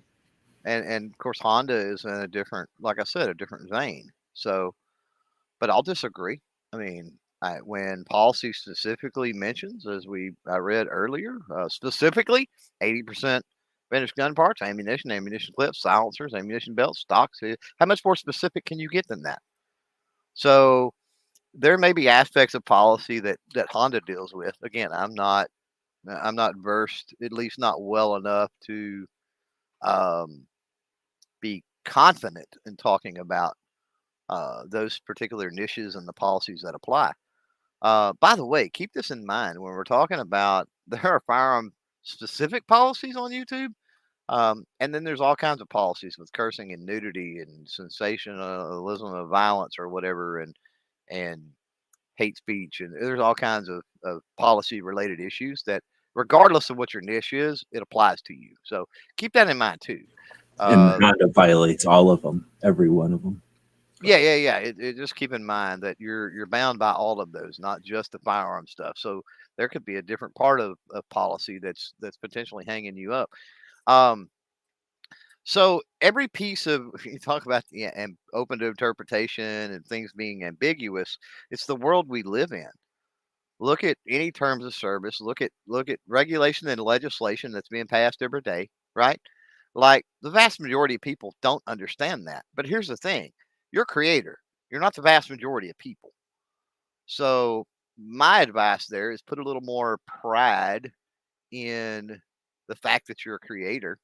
Get a little more serious about the fact that you're a creator, um, and then try to weed through some of what is to the uneducated, um, ambiguous, and open to interpretation. When you're looking at a platform, and we'll use YouTube because that's kind of where I sit on this. When we're looking at a particular platform like YouTube, when you look at policy, people approach policy from the wrong angle every single time. Creators, I should say. We approach it from a gun tuber, a lifelong firearm owner that knows everything about the nuances of firearms, right? That's how we're approaching policy. And I suspect it's probably the same way for people that curse, for people that talk about the news, for people, I'm sure they're approaching it from a certain comfort level with their experience and expertise and talking about said subject, right? And so the problem is interpret you can't interpret policy, right? Based off of your experiences and your expertise alone. YouTube is a platform. YouTube's platform is also paired with advertisers who keep the lights on, so to speak.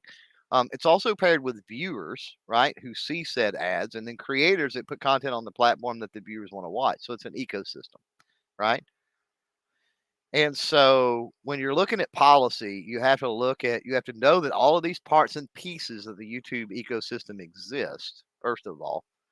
And then you have to say, okay, why does YouTube have this policy? Like, what is the goal of this? Right?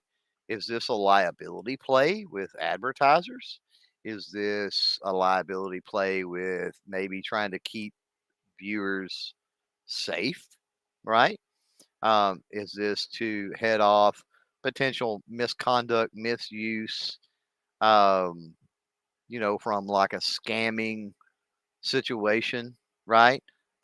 Something that can cause harm in some way, ultimately create backlash with advertisers, create backlash with viewers, create backlash with, or I say not backlash, but create hiccups, bottlenecks, or problems with the platform and the infrastructure itself.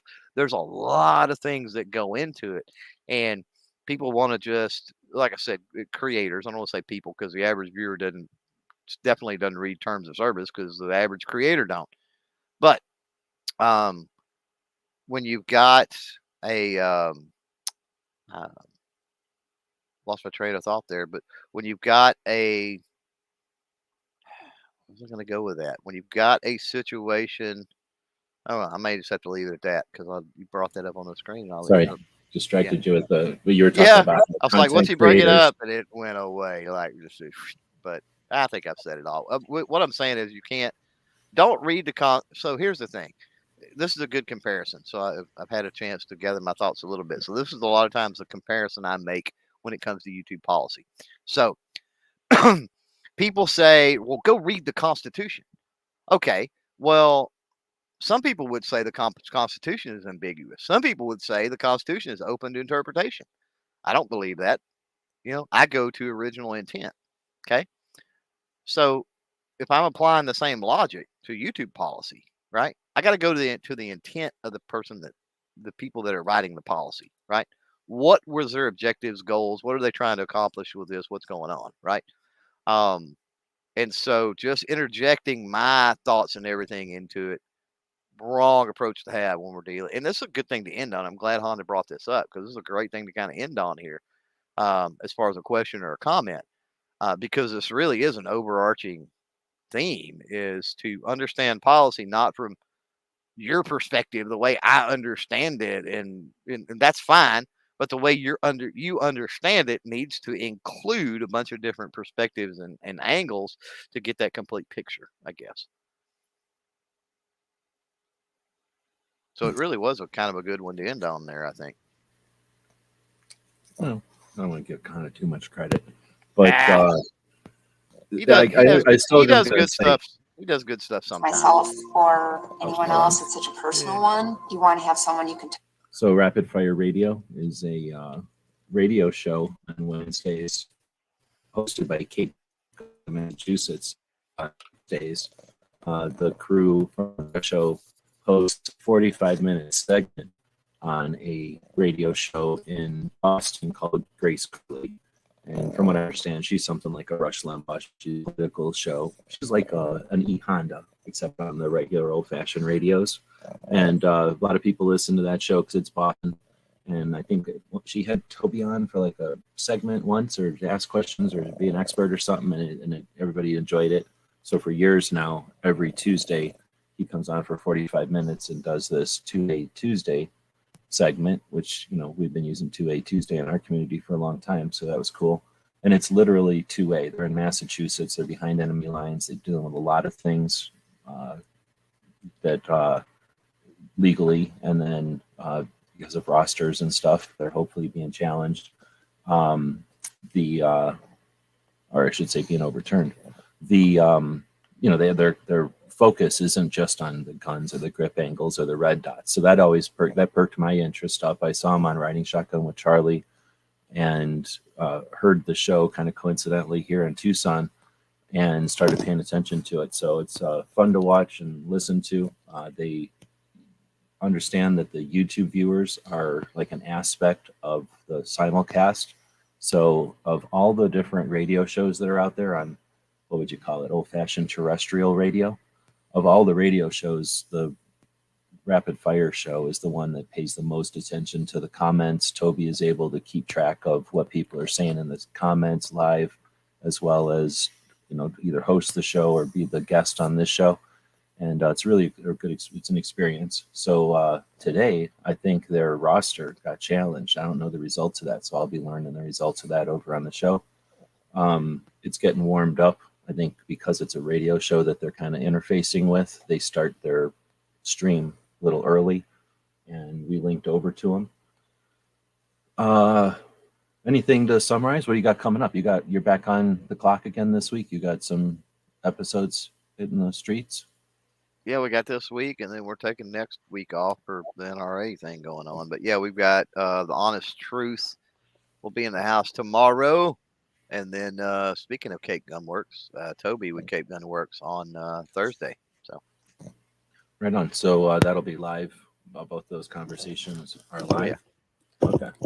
Live, and then soon after to be in the audio podcast world. Yeah. And then what's the deal? Those are sponsored by somebody? Yeah. MTM Case Guard, actually. Pretty cool. So if somebody were to go to MTM Case Guard, don't forget the dash, MTM Case Dash Guard. But, that's a good point. So when you're typing it out, MTM -sign. Right. Okay. So anyway, when somebody, the plastic cases that we're all so familiar with, either having them at a shop or seeing them at shows and stuff, and then just having them. Seems like everybody has at least one or two of them in their ammo section of their collection or shelves or something. Say somebody was going to go grab something over there, what they get some kind of deal or something going on there, a little something. Yeah, it would be hard for, I think, any firearm owner to not have something from MTM Case Guard. They've been around so long and make so much stuff. But yeah, Clover Tack will get you a 10% off. Yeah, and that's not an affiliate thing. I don't get paid for that, by the way. That's 10% you get, and I get 0.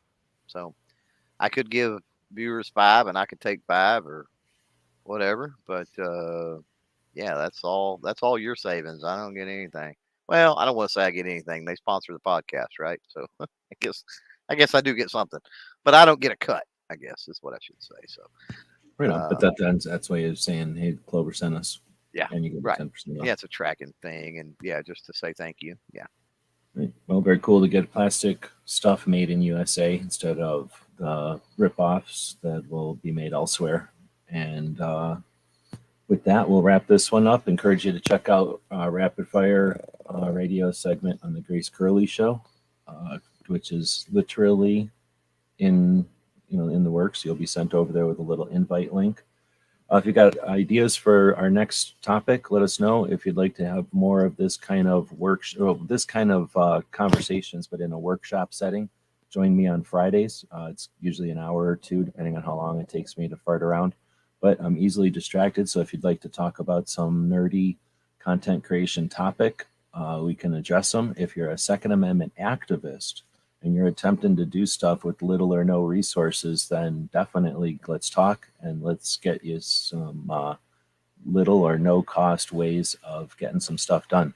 That being said, I'm going back to my day job. Oh man, I should have had my thing going with the Patreons. Thanks to the Patreons who make it possible for us, at least for me, the reason I'm able to spend so much time talking to folks about these concepts and encouraging people to value your voices and get to be part of this whole thing is the big return is the normalization of guns. The big return is that the antis have to struggle with new ways to deceive or to play us against each other. When we all understand each other better, we are more clear in our description of what we're all about, and our community is more transparent because we're sharing it online. Like, we all win from that. Individually, it's just super cool to see people who are interested in participating in this internet, this thing that we have, which celebrates the First Amendment, and then celebrating our Second Amendment on there. It's so fun to see people succeed in that, and to be there for the new people that are coming along, or to give new energy to the people that have been here for a while. Like, that's a fun thing to experience. So appreciate the people who are being part of it, and yeah, next Tuesday. I guess we should also say on Saturday, Clover and I invite Tony when we get together and answer gun questions. So if you go to askgunquestions.com, you can ask whatever questions you might want, and we bloviate about all that stuff on Saturdays as well. I think that's everything. You mentioned the Clover and Ghost, the Clovist podcast. Yeah, that was Sunday night, and then it'll be the 23rd before we have another one. But yeah, if you've got the private jet anyway, and you're flying back and forth to these events, why not just stream? Is there that big of a party going on the private jet that you just can't stream your show from the private jet while you're traveling to these events? That's exactly right. Yeah. All right, so this time I'm going to throw the commercial up for our store. Got the machine thanks to our Indiegogo campaign, and sewed over 1 million stitches. I probably should count how many patches, but everything that doesn't get scooped up by the people who help make it possible and by our Patreons will be available at our store. So we'll be talking to Clover about something off here, but stay tuned for the Gear website store to be just jam-packed with new inventory. Head over to Cape Gunworks.